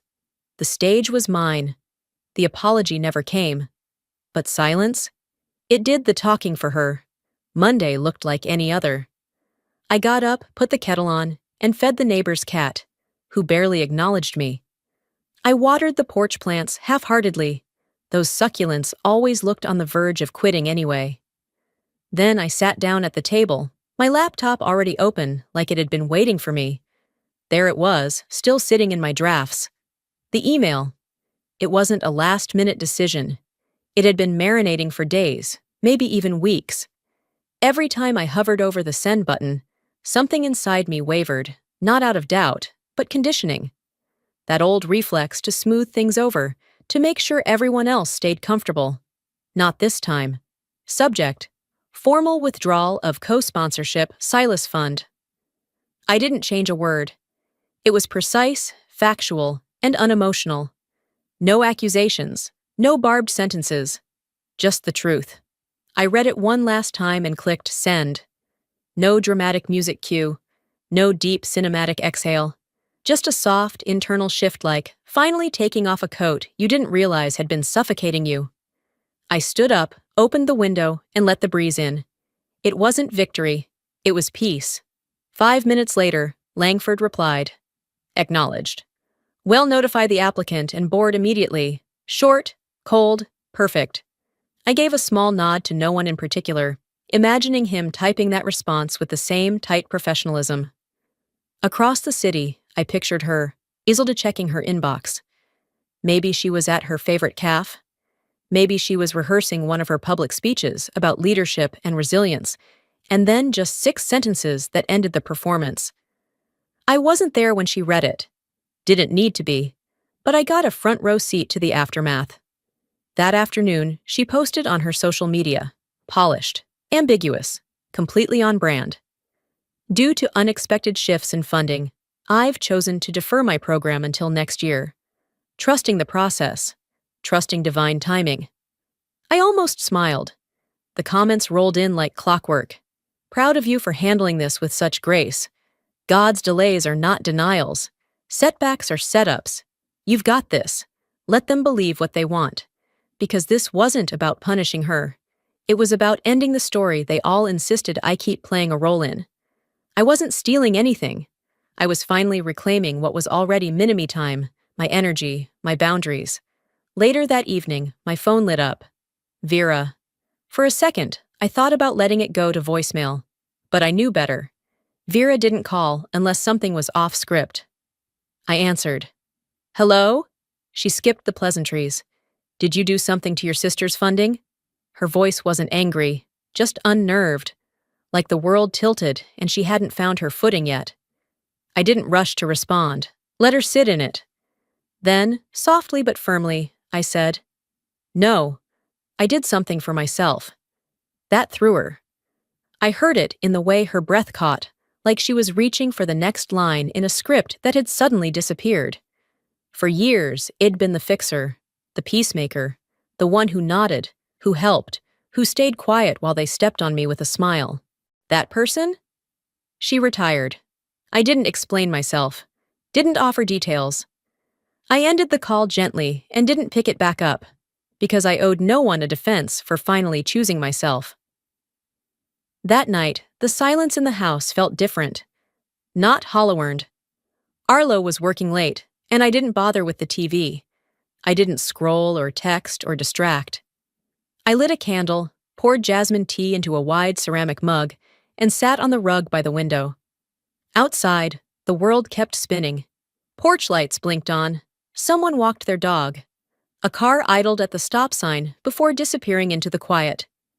Inside, it was just me. But for once, that wasn't lonely. It was whole. Some storms come screaming through with lightning and fire. Others take their time seeping under the doors, through the cracks, dripping steadily until the foundation weakens and the walls begin to shift. That's the kind of storm we'd all been living in. But when the ceiling caves, no one gets to pretend they didn't see the water stains. Let them act surprised. Let them say they didn't know. I'll know the truth. I'll know exactly when the first drop landed, when I hit send. And it wasn't revenge. It was release. 3 days after I sent the email, a package arrived at my doorstep. No name on the return label. Just an address I hadn't seen in years, an old storage facility in Pflugerville I'd forgotten even existed. I brought it inside, opened it slowly. Inside, an old banker's box. Dusty, taped unevenly. Underneath a faded blanket was a manila envelope. No postage, just my name. The handwriting made my chest tighten before I even touched it. Silas. It was his handwriting. I sat down at the kitchen table. My hands didn't shake, but my breath caught as I slid my finger under the seal. To the granddaughter who kept the promise when no one was looking. I stopped reading, just sat there, closed my eyes. The letter wasn't long. He'd written it sometime before the fund was finalized, dated in blue ink at the top. He thanked me for staying beside him during the long hours of paperwork, for showing up when no one else had time. He said, "You're not loud, you're not flashy, but you show up. You follow through. That's how I knew you'd carry this forward. That's why your name is on the signature line, not theirs.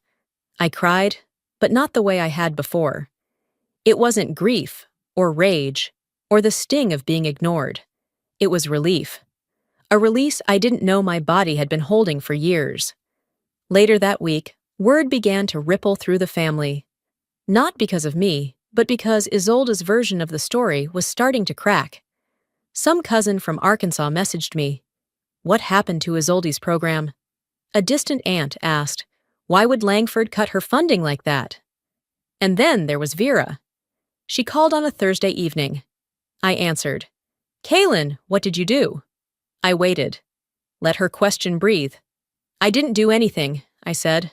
I just stopped pretending. Can't we all just move on? I already have. There was silence on the other end. No outrage, no plea.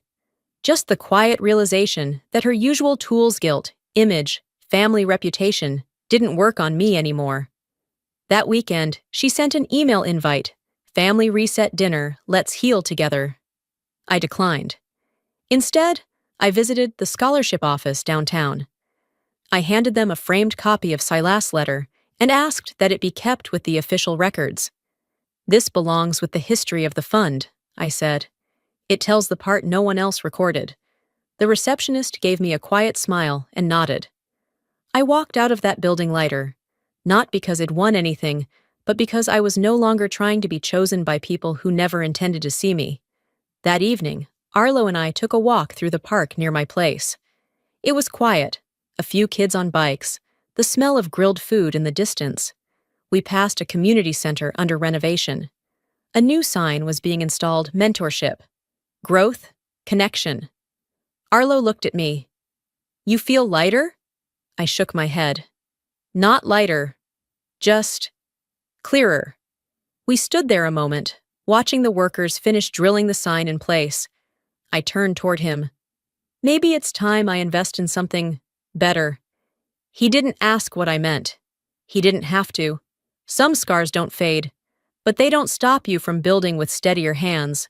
Hi, I'm Maynard. My sister told me to go fix a vent somewhere else, then kicked me out of Thanksgiving. But that wasn't the worst part. The worst part was realizing it wasn't the first time she'd erased me, just the first time she did it out loud. They took my money, my silence, even my seat at the table, all while smiling for family photos I was never in. Now, I'm left wondering, how long had I been funding the life that didn't include me? And what happens when the quiet one finally pulls the plug? The air smelled like cinnamon candles and roasted turkey when I pulled into the driveway. Callista always went overboard with decor-matching gold napkin rings, ceramic pumpkin centerpieces, name cards even. I had parked behind Beckham's dark sedan, freshly detailed, not a smudge on the finish. Mine was dusty, tools still in the back from an early morning job. I sat there for a moment, hands resting on the steering wheel, watching through the windshield. Laughter filtered from inside. I could already hear Callista's high-pitched giggle, unmistakable. I glanced at the wine bottle on the passenger seat and Oregon Pinot Noir. ED asked the wine shop to help me pick. It wasn't cheap, but it felt like something a respectable guest would bring. 3 days before Thanksgiving, and here I was, early, ready, dressed in my nicest dark jeans and a soft burgundy sweater, a small silver pendant around my neck. I'd even taken the afternoon off, left my crew with bonuses and clear instructions. No calls today. Today was about family. Or so I kept telling myself. Inside, I was greeted with a mix of glances, some warm, others evaluative. Callista floated across the room in a dress that probably cost more than my monthly rent in trade school. She hugged me quickly, her cheek barely brushing mine. You made it, she said like I'd RSVP'd to a networking mixer. Yay, I replied. Wouldn't miss it. I handed her the wine. She raised an eyebrow. Nice pick. Then she handed it off to Beckham without a second glance. He offered a half smile, and I caught the faintest flicker of confusion in his eyes, like he wasn't sure who I was. Marisur mother came out of the kitchen, wiping her hands on a towel. Maynard, sweetheart, can you help slice the bread? Of course I could. In the kitchen, I set to work. I knew my way around this counter better than anyone. It helped build it. Literally, financed the remodel 5 years ago when Mom's old countertops were chipping apart. No one mentioned that now. Callista hovered nearby, wine glass in hand, chatting with Beckham and one of his law firm friends. I reached for the bread knife just as she said loudly, "Can someone tell her to go fix a vent or something? This isn't a service call." The room quieted. A few chuckles, then silence. My hand paused over the cutting board. I didn't look up. I didn't have to. I could feel it, Beckham's awkward shifting, the friend's uncomfortable smirk, Mom's lack of response. No defense, no correction, just air thick with implication. In that moment, I became the punchline in my own home. I finished slicing, placed the bread into the warmed basket, and set it gently on the table. Nobody thanked me. Dinner was announced with fanfare. Callista led everyone to the formal dining room, gestures grand, voice bright. I lingered, waiting to see where I'd be seated. My name wasn't on the main table. I checked twice. Maris approached, touching my arm lightly. "Maynard, would you mind letting Mr. Keller sit there?" He is Callista's mentor. "You can grab a plate and join the kids at the island." "The kids?" I asked, not sure I heard right. "The kitchen island," she said gently, as if that softened it. "You don't mind, do you?" I looked around. No one objected. Not Callista, not Beckham, not anyone. So I walked to the kitchen, grabbed a plate, and sat at the end of the counter beside two high schoolers and our cousin's moody preteen. From my seat, I could see the dining table. Polished, perfect, full of people dressed in tailored clothing, laughing like a magazine ad. I watched them clink glasses above the very table I had helped pay for during the remodel. A table I was no longer welcome to sit at. I ate quietly. The food tasted fine. It always did. Callista was many things, and an overachieving hostess was one of them. They didn't look over once. After dessert, I helped with dishes without being asked, then slipped away before anyone could offer the obligatory thanks for coming. I climbed into my truck, hands cold despite the heater running.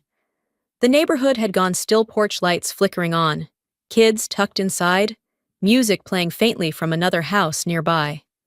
I didn't cry. I didn't scream. I didn't text anyone to say what happened. I just sat there. Still, because silence was something I had learned to wear like a second skin. And tonight, it fit too well. I didn't drive off right away.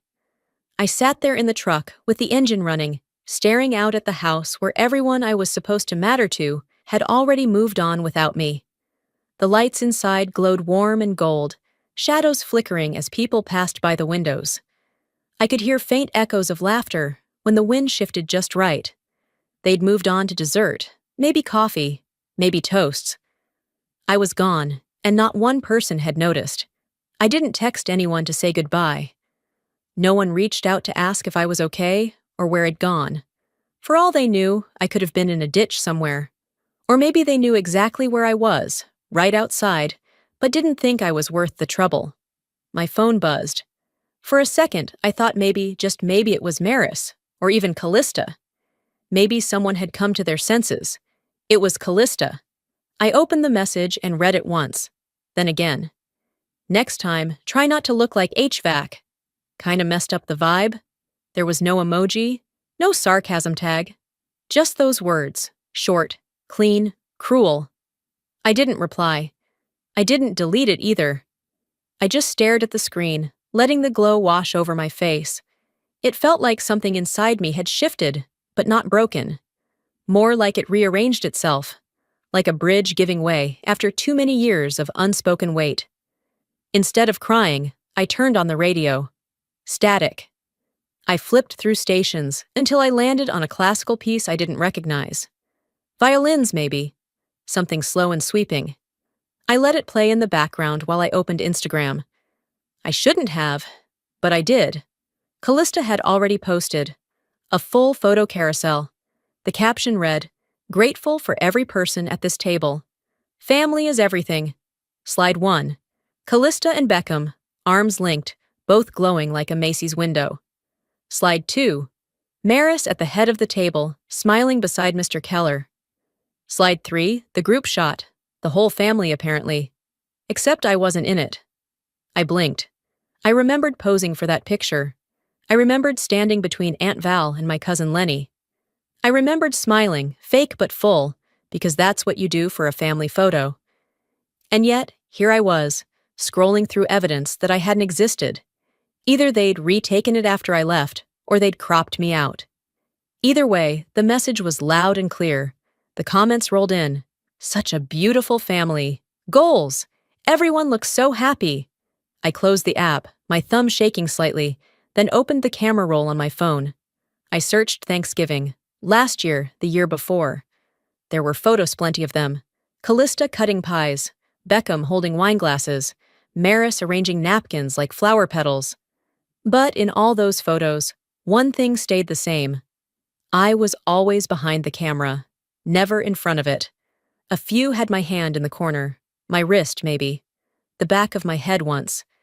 But not my face, not me.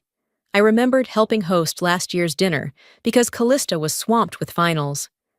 I remembered making the cranberry sauce from scratch, the one Dad used to love. He wasn't around anymore, but I'd done it anyway, for tradition, for the illusion of mattering, and not one image existed to prove it ever been there. I scrolled back further, hoping to disprove the narrative building in my head. I wanted to find just one picture, one where I was laughing, or holding a plate, or standing in the background. But year after year, all I found were gaps. Space where I should have been. This wasn't new. What was new was that I saw it now, for what it was. Not an oversight, not a coincidence. It was a pattern, a decision. They didn't want to remember me, and deep down, I had stopped asking them to. I turned off my phone and stared at the black screen. My own reflection looked back at me, tired and unsmiling. No foundation, no gloss, just me. The version they didn't want seated at the table or shown to the world. I rolled down the window and let the air in. It was sharp, with that crisp, pine needle edge that only Idaho nights seemed to carry in late November. It smelled like smoke and stars, and something I couldn't name. I wasn't just missing from the photo. I was never meant to be in the frame at all. The morning light in Boise has a strange way of feeling honest, like it's not going to sugarcoat anything for you. I woke to it seeping through the blinds, slanting across the cracked windowsill in my apartment above the shop.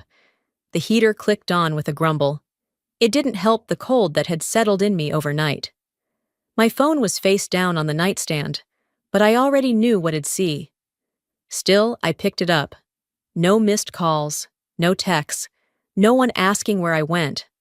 No one even pretending to notice I had left mid-meal and vanished into the night. I made coffee without really tasting it. My fingers moved through muscle memory filter, scoop, water, press, but my thoughts were somewhere else. I checked my email, mostly invoices and spam. Then I glanced at the whiteboard hanging above my small kitchen table. It listed all the weekend appointments I had personally rearranged so I could be free for Thanksgiving. And for what? I flipped open my laptop. I wasn't sure why. Just something to do while the coffee cooled. The screen blinked to life, and with it came a memory from the night before, the conversation that had slipped under my skin like a splinter. Callista's voice, all polished and poised. A guest had asked how she managed to get through law school without debt. She smiled and said, "My parents are angels. Always made sure I had what I needed." That moment hadn't hit me then, not fully. I had been too focused on keeping my hands from trembling while I carried dishes. But now, in the quiet of my apartment, it landed. They erased me. Even in their praise, I didn't exist. All those payments I had made, the textbooks, the housing deposits, the semester fees all slipped neatly into some invisible drawer labeled parental support. And she let them, smiled through it, let people believe the story she thought was prettier. I stood, suddenly needing air. I opened the window. The city below was just waking up, the muffled sounds of trucks, a dog barking somewhere down the alley. Leaning against the windowsill, I thought about the dress, the one I wore to dinner. It had belonged to our grandmother. A soft floral pattern, old-fashioned but meaningful, It was something she wore every Thanksgiving. I'd kept it for years, only pulling it out for special family gatherings. I remembered walking into the kitchen, and Callista whispering to Maris, just loud enough for me to hear, "Next time, maybe she shouldn't wear upholstery." They laughed. I pretended not to hear. But I did. I always do. I pulled the dress from the laundry bag hanging on the bathroom door. The fabric still carried the faint scent of roasted rosemary and clove. I sat on the edge of the bed and laid it across my lap. It felt heavier than I remembered. Not physically, but in memory. It wasn't just a dress. It was a legacy they didn't want me to be part of. I ran my fingers along the seam that I had mended last year by hand. That little tear under the sleeve, where the stitching had come loose after decades of use. I had fixed it, delicately, with care. Just like I had tried to fix everything else in that family, but no one remembered that part. I placed the dress back in its garment bag and zipped it shut. My phone lit up again, not with a message, but with a photo notification. Another post from Callista. A boomerang of her and Beckham clinking glasses, captioned, "Nothing like family." Family! I stared at that word until it blurred. Scrolling back through her timeline, I noticed how I'd never been tagged. Not in birthdays, not in holidays. Not even in the post she made last year after I paid her tuition in full for spring semester. She'd posted a picture of her holding a Starbucks cup, captioned, "Cheers to working hard and making things happen." I was a ghost in my own generosity. Looking back now, the signs were everywhere. The way she dodged questions about where her support came from. How she never introduced me to people unless forced. When she did, it was always vague. "This is my sister," with a tone that suggested the word could mean anything. I had let it slide. Every time. Told myself it wasn't worth making a scene, that I wasn't doing any of this for credit. But maybe I should have asked why credit was such a dirty word only when it was about me. I set my phone down and reached for a notepad on my counter. Scribbled 3 words at the top. Start writing back. It wasn't just hurt anymore. It was recognition. If they could build a perfect story without me, then maybe I was never meant to be in their ending. I didn't send the letter, but I made one change they couldn't ignore. Sunday afternoons in Boise moved slower than the rest of the week. The streets had a hush to them, like even the concrete needed a breather. I met Lydia at the corner cafe, the one with those wobbly patio chairs, and the smell of burnt espresso trapped in the wood. She was already seated with her latte, flipping through something on her phone when I arrived. We hugged in that awkward shoulder tap way people do when they've grown distant, but haven't admitted it. I sat across from her, wrapping my fingers around the warm ceramic mug I'd ordered more out of habit than desire. We talked about nothing first. The weather, work, a recall on some car part her husband was annoyed about. Then, like a train switching tracks, she looked up and said, "Callista's really stressed, Del. You know how she gets with pressure. It probably wasn't personal." I stirred my coffee slowly. It wasn't pressure that made her lie.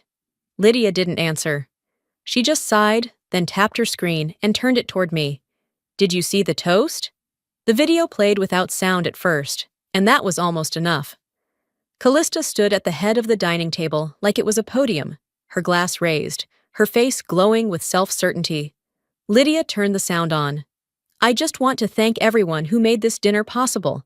And a special shout out to my little sister, our behind-the-scenes logistics queen, always making things flow. No name, no camera pan, no gesture in my direction. I wasn't family, I was function." "She meant well," Lydia said softly. "You know she loves you." "Do I?" I took a slow sip and set my cup down. Because what I saw was a woman proud to edit me out of her own fairy tale. Lydia didn't argue. Maybe she wanted to. Maybe she just didn't know how. We parted with a tight smile and empty words, "Let's do this again sometime." We both knew we wouldn't. Later, at the supply store, I ran into Beckham. I'd come for couplings and vent sealant, but found him near the checkout with a box of light bulbs and some organic oat milk. He recognized me right away and waved. "Hey," he said with that lawyer charm smile. "Still doing the vents for your mom's place?" They said you're like the go-to maintenance gal. I blinked once. That smile didn't fade. No, I replied calmly, evenly. I own an HVAC business. I don't do vents. I manage a full-service team and have a contract with the city on top of residential work. Oh, right. I didn't mean anything by it. I know, I said, and let the words hang there. I didn't need to explain the difference between a sister and a servant. He wouldn't get it. He wasn't supposed to. They knew who I was, I thought, walking out the door with my materials in hand. They just didn't want that version of me in the room. Back at home, I dropped the parts on the kitchen counter and sat at my desk. The laptop opened with a whisper. I hadn't planned on writing anything, but the words started before I could stop them. Dear Callista, it's easy to forget who keeps the machine running when you've only ever been handed the keys. I've spent years helping you without asking for thanks, without making a scene, without needing a spotlight. But I won't stay invisible while you rewrite history. If you keep removing me from your narrative, I will remove my support from yours. I stared at the cursor blinking at the bottom of the draft. The screen glowed soft against the darkening sky outside. I read the message once, twice. Then I clicked save, not send, not yet. But it sat there, a digital boundary line, a mirror waiting to be held up. And in that silence between restraint and action, I found something I hadn't felt in a long time. Control. I didn't send the letter, but I made one change they couldn't ignore. It was nearly midnight when I sat down at my kitchen table, the hum of the fridge and the ticking of the wall clock my only company. The draft I'd saved from yesterday glowed on the screen, a message still unsent, just a warning written in plain type. But sometimes, words weren't the weapon. Action was. I logged into the university's payment portal. My fingers moved slowly, deliberately. Username, password, two-step verification. Then the dashboard loaded. Her name stared back at me, Callista Maurice Callahan, listed under sponsored accounts. My account, my money, my decision. The cursor hovered over the payment method. There was a small gray link next to it. Remove payer. I clicked it. The page blinked. Are you sure? It asked. Yes. My heart didn't race. There was no dramatic exhale, just a quiet internal shift, like a door finally closing on a drafty hallway that had always stayed just a little too cold. I didn't celebrate. I didn't even smile. Instead, I stood, walked over to the stove, and made myself a mug of mint tea. Something to mark the moment soft, clean, forgettable to anyone else. But to me, it felt like reclaiming oxygen. It wasn't revenge. I was just done. Back at my laptop, I minimized the payment portal and opened an old folder I hadn't touched in weeks, voice memos. I'd used it to record meetings, contractor walkthroughs, client quotes, practical stuff. But one file sat in there with a vague title, Kitchen Thursday. I didn't even remember hitting record. I clicked play. Callista's voice came through first, crisp and careless. Maynard's just HVAC. I told Mom she doesn't fit the crowd this year. Someone laughed in the background. Maybe Maris, maybe not. That was all it took. I didn't pause it. I didn't play it again. I just sat back, let the words soak through. My jaw didn't clench. My eyes didn't sting. It wasn't the worst thing she'd ever said. But hearing it out loud, not imagined, not implied, was a confirmation. A receipt. I renamed the file, Proof, MP3. Then I forwarded it to one person. No subject line, no message. Just the file, Maris. I knew she would listen to it. She always said she hated gossip, but never turned down a piece of context. I waited less than an hour. The phone rang. Her name lit up on the screen, same as it had every time she'd called me to ask for a favor, a ride, a check written without questions. This time, I let it go to voicemail. It rang again. And again. I picked it up on the fourth try. Didn't say hello, just waited. Maris' voice came sharp, already wound up. Maynard, what the hell is this? You listened, I said evenly. What do you want me to do with this? She was venting. She didn't mean it. She meant every word. I replied. She's your sister. She's your daughter, I corrected, because at that moment, I wasn't sure I still wanted to claim the title. Maris huffed. This isn't how family handles things. No, I agreed. This is how people who've been used without acknowledgement finally stop being used. I hung up. She didn't call back. The silence that followed wasn't empty, it was earned. It wasn't lonely, it was mine. I sat back, pulled the tea to my lips. Lukewarm now, but still familiar. The apartment was quiet again, humming in low tones, a comfort I'd built for myself. Sometimes the loudest decision is made in a whisper, or a click, and this one echoed louder than anything I could have screamed. They thought it'd disappear quietly. What they didn't expect was it'd take the foundation with me. Tuesday crept in with that thick, low Idaho scythe kind that makes everything feel like it's about to break. I showed up at the office an hour earlier than usual. Not because there was anything urgent, just because silence at home had started sounding more like accusation than peace. Work, at least, had rules. Physics. Process. You tighten the bolt. The machine works. You find the leak. You fix it. Nothing petty. Nothing performative. I was elbow deep in a stack of invoices when Taylor, my youngest technician smart, observant, kind stood awkwardly in the doorway. She hesitated, chewing on her bottom lip, holding her phone like it was radioactive. I know this isn't really my business, she said gently. But have you seen Callista's story? My jaw tightened, but I nodded. Show me. She handed over her phone with care, like she was passing me a wound I'd have to dress myself. And there it was, Callista's signature drama. Black background, white bold font. Some people love money more than family. Sad, no tags, no names, just poison, thinly veiled. But I didn't need a name. I knew who she meant. And so did everyone else in her curated little world. The comments felt like being slapped in a room full of people who pretended not to notice. You deserve better. You don't need that kind of negativity in your life. Cut the snakes out, Queen. I handed the phone back without flinching. They're not seeing the whole story, I said quietly. Taylor nodded and slipped away, clearly uncomfortable. I didn't blame her. I stayed the rest of the workday out of obligation, finishing every mundane task like I was ticking boxes off a goodbye list. Then I drove home in silence, not even the hum of the radio to distract me. Just the sound of my own clarity, growing louder with every passing block.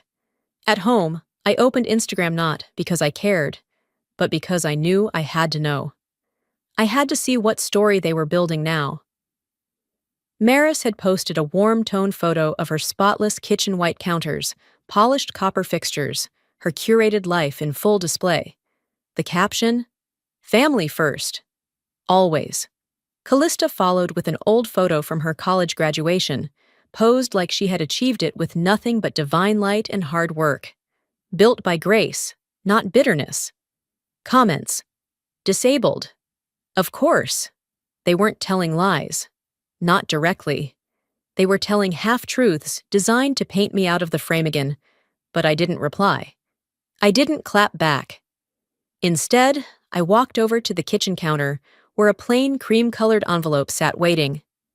I'd bought it earlier that morning from the tiny stationery shop with hand-labeled drawers and bell chimes on the door. It was simple, quiet, like I had been all these years. Inside, I slid a checkmate out for $0 and a small note card with one single line. This is the last check you'll ever cash from me. My handwriting, my calm, my decision. I sealed the envelope, tucked it into a certified mailer, and drove it to the post office after dark. The fluorescent lights buzzed softly. The clerk didn't even glance up when she stamped the package. It felt right. Back home, I didn't spiral. I got to work. I opened my laptop and started the audit knot of my finances, but of every tie I'd quietly maintained, every convenience I'd funded, every bill with my name, quietly paying for someone else's comfort. Callista's rent deposit?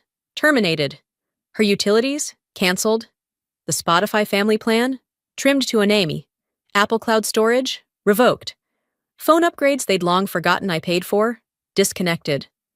I wasn't angry. I was awake. For years, they hadn't needed me.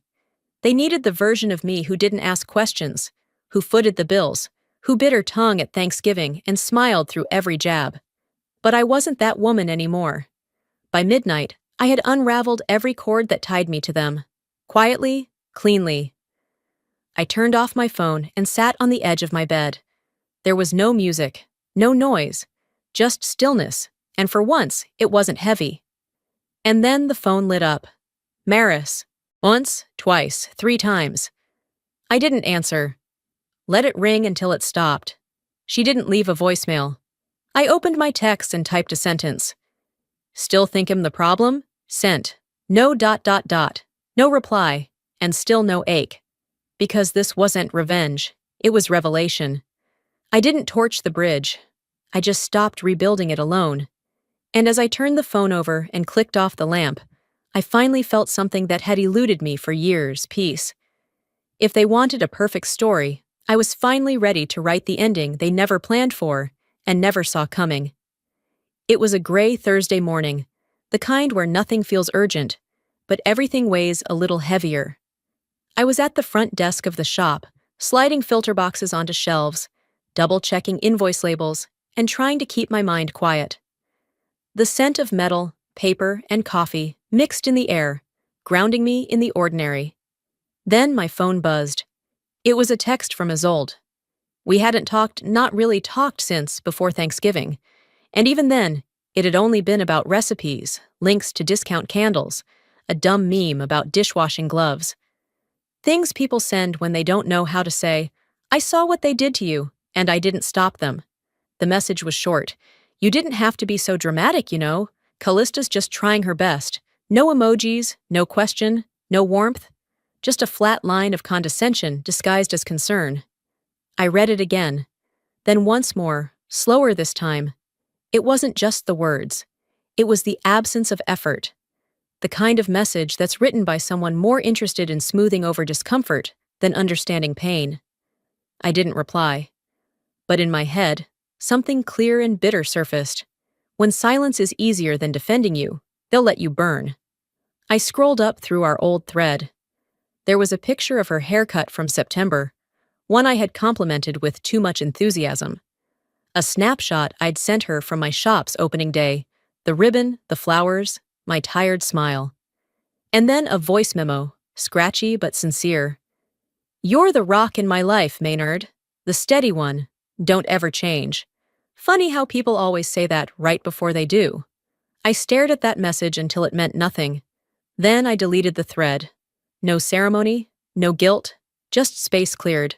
Like brushing off crumbs from a table you were never really invited to sit at. Around noon, Rowena stopped by. She didn't knock, just walked in like she always did, eyes scanning the room like she could sense something brewing. In one hand, she carried a beat-up red toolbox that had definitely seen better decades. In the other, a small USB drive shaped like a cartoon camera. "From my niece," she said. "She's 9. Thinks she's Spielberg. Recorded the whole dinner from under the table." I raised an eyebrow. "She likes spy movies," Rowena added with a smirk. "You might want to watch it." And that was it. No backstory, no persuasion. She placed the drive on the counter, patted the toolbox like it was a dog, and left. I waited until the shop emptied out. Phones muted. Doors locked. Then I plugged the drive into my laptop, half expecting it to be silly or corrupted, or maybe nothing at all. There were several clips, all time-stamped and slightly shaky, but one stood out. It was labeled, "Thanksgiving Final." Kids always name things like it's the definitive version. No second takes, just one truth, captured. I clicked it open. The video began in chaos, shoes scraping tile, the rustle of napkins, the clinking of cutlery and glasses. The camera was angled upward from beneath the dining table, framed between chair legs and dangling linen. At first, it was just sound. Voices, forks, laughter. Then a sudden tilt brought Callista into view. She was by the dessert table, half a tart in hand, one elbow resting against a chair back like she owned the moment. And then she said it. "I told Mom Maynard's basically staff. I mean, HVAC doesn't photograph well." She laughed. So did the others.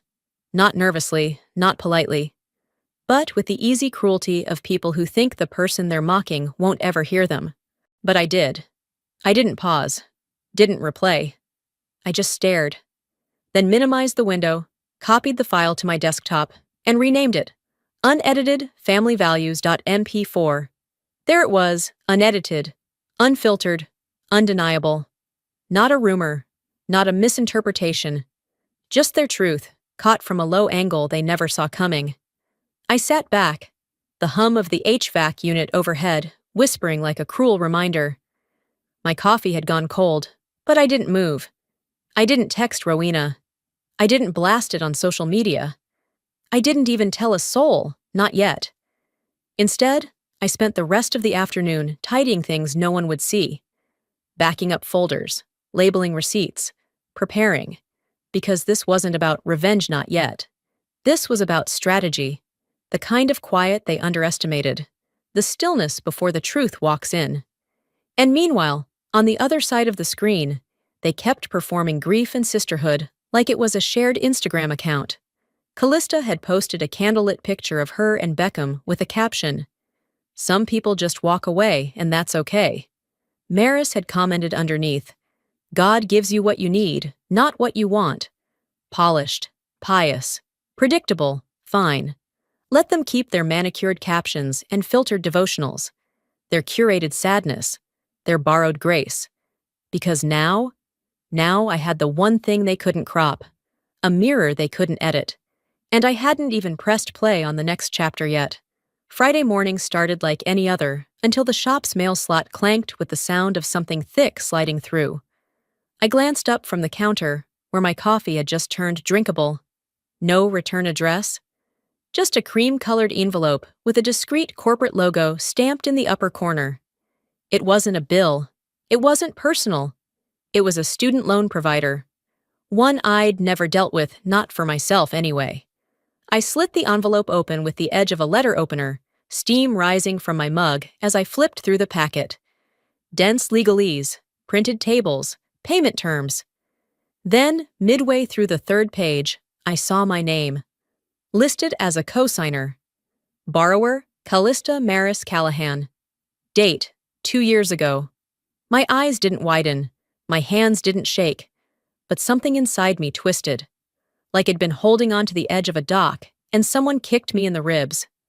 I didn't remember signing anything, not for that. Not then. But there it was, my name, clear as day, digitally stamped onto a signature line I never touched. A forged signature. Crisp, believable, almost smug. They hadn't just borrowed my help. They stole my name and built an entire future out of it. I didn't call her. I didn't even let myself rehearse the conversation. What could she possibly say? That it was a misunderstanding? That I always meant well and would have said yes if she had asked. I didn't need soft lies in a sweet tone. I needed proof. So I spent the rest of the morning in quiet focus. Digging, scanning, printing. Every bank statement, every tuition receipt, every emailed PDF Callista had asked me to look over real quick. One, buried in a cluttered desktop folder from 2021, made me stop cold. It was a financial disclosure form, filed with her university, claiming she was a first-generation student, self-funded, no support from family. A lie. Because I was the support, and I had the loan statement to prove it. Out of habit, I checked the scholarship's official site, the one Callista had gushed over during her acceptance dinner. The guidelines were clear. Applicants must demonstrate financial independence, no significant family assistance. So not only had she lied to me, she'd lied to them. And she'd benefited from it all publicly, loudly, proudly. Scholarships, spotlights. Self-made success posts captioned with emojis and Bible verses. I gathered everything, the forged loan documents, the false financial declarations, the printout from the Scholarship Foundation, and a video Rowena's niece had casually sent me last month, one I hadn't thought much of until now. In it, Callista bragged, almost jokingly, "Honestly, all you need is a good story. They eat that up." I replayed it twice, then labeled the folder. Scholarship integrity breach. The meeting wasn't dramatic. No courtroom, no gasp. Just a plain, carpeted office with fluorescent lighting and a tired-looking woman behind a desk. I sat across from her, folder in hand. "I'm not here to destroy her," I said as I passed the file across the table. "But I believe you deserve to know where your investment really went." She didn't rush. She didn't ask questions. She just started reading, eyes narrowing with every page. After a while, she looked up and asked, "Would you like to be informed as this proceeds?" I shook my head. "No, I just wanted the truth to land where it belongs." And that was it. I stood, walked out, and didn't look back. That night, the calls started. My phone buzzed during dinner, 3 missed calls in a row. One from Callista, one from Maris, one from Beckham. I didn't answer, not out of anger, just clarity. I'd said what needed to be said, without speaking a word to them. Instead, I curled up on the couch, laundry half folded beside me, and opened my laptop. A local legal forum I followed posted an update. Scholarship status on temporary hold pending review of submitted financial documents. No names, no specifics, but the timing couldn't have been clearer. The comments started rolling in. Why do people always ruin a good thing with lies? Fraud should be prosecuted like theft. Because it is. Another rags to riches story built on someone else's wallet. I didn't comment, didn't like, didn't repost. I just watched. And for once, the silence didn't feel like a hole or a void or an absence. It felt right. Like a door closing softly behind me. Not slamming, not breaking. Just closing. No fireworks, no shouting matches. No scenes worthy of reality TV. Just a slow unraveling. A quiet undoing. A house of cards collapsing under its own arrogance. I pulled a blanket over my lap, letting the last light fade through the windows. The news played in the background, something about thunderstorms and traffic delays. But all I heard was calm. The weight was still there, but it had shifted. Moved to a place I didn't have to carry anymore. Because I didn't start the fire. I just stopped shielding them from the spark. You can lose everything and still not feel free unless you choose to walk away from what broke you. 2 weeks had passed since the file was handed off to the scholarship board. Nothing loud had happened, no press conference, no angry calls to my office from strangers. But Boise has its own quiet way of letting things unravel. The news made it into the sidebar of a regional legal blog. Scholarship revoked following review of eligibility. No names, no photos. But I didn't need the headline to tell me who they meant. I listened to Maris' voicemail once. "You didn't have to go this far." That was all she said. "No hello, no, we need to talk." Just those words, clipped and bitter, like a lid snapping closed on a Tupperware she thought could contain me. I deleted it. Beckham's message came in that evening. Longer, more careful. I didn't know. "I'm ending things with Callista. We can't build a future on a lie." That one I didn't delete. I didn't save it either. The next day, I signed the lease on a second work van used, but solid. I'd been watching it sit at the dealership for a week, waiting for a reason to give myself permission. This was it. I handed over the down payment with a calm I hadn't felt in months. No champagne, no announcement, just action. The new space had been eyeing smaller than I wanted, but with good lighting and a back room, I could turn into a parts inventory station. I took it. Quietly. The lease signed in the same careful pen I'd used on so many checks for them. Progress didn't need applause. It just needed movement. I sent Rowena a handwritten card. Some people show up without needing an invitation. Her reply came a few days later in a small package. A white ceramic mug with block letters. Built, not born. I didn't cry. But I held it for a long time before putting it on the shelf in my new office. A few days before Christmas, Callista texted, "You ruined my life." I didn't open it. I deleted it before the preview finished loading. Then I opened my window. The air was cold, snow gently trailing from the gray sky. Boise winter always made the city feel like it belonged to ghosts. I took a breath and reached into the drawer where Id kept the recording, the one of her voice at Thanksgiving. laughing, calling me staff. I played it one last time. Not because I was angry, not for validation, just to remember. And then I deleted that too. I didn't need evidence anymore. Christmas Eve came. A white envelope slid into my mailbox. The handwriting was Maris. We miss you, let's talk. I didn't block the number, but I didn't respond. Forgiveness wasn't the point. Distance was. I no longer waited to be chosen. I chose myself. The morning after Christmas, I sat in my new office. The heater rumbled steadily. The windows let in thin, honest light. My phone was turned off. No buzzes, no interruptions. On my desk sat the mug Rowena gave me, and next to it, a folded card from my lead technician, handwritten in simple blue ink, to the one who built her own seat at the table.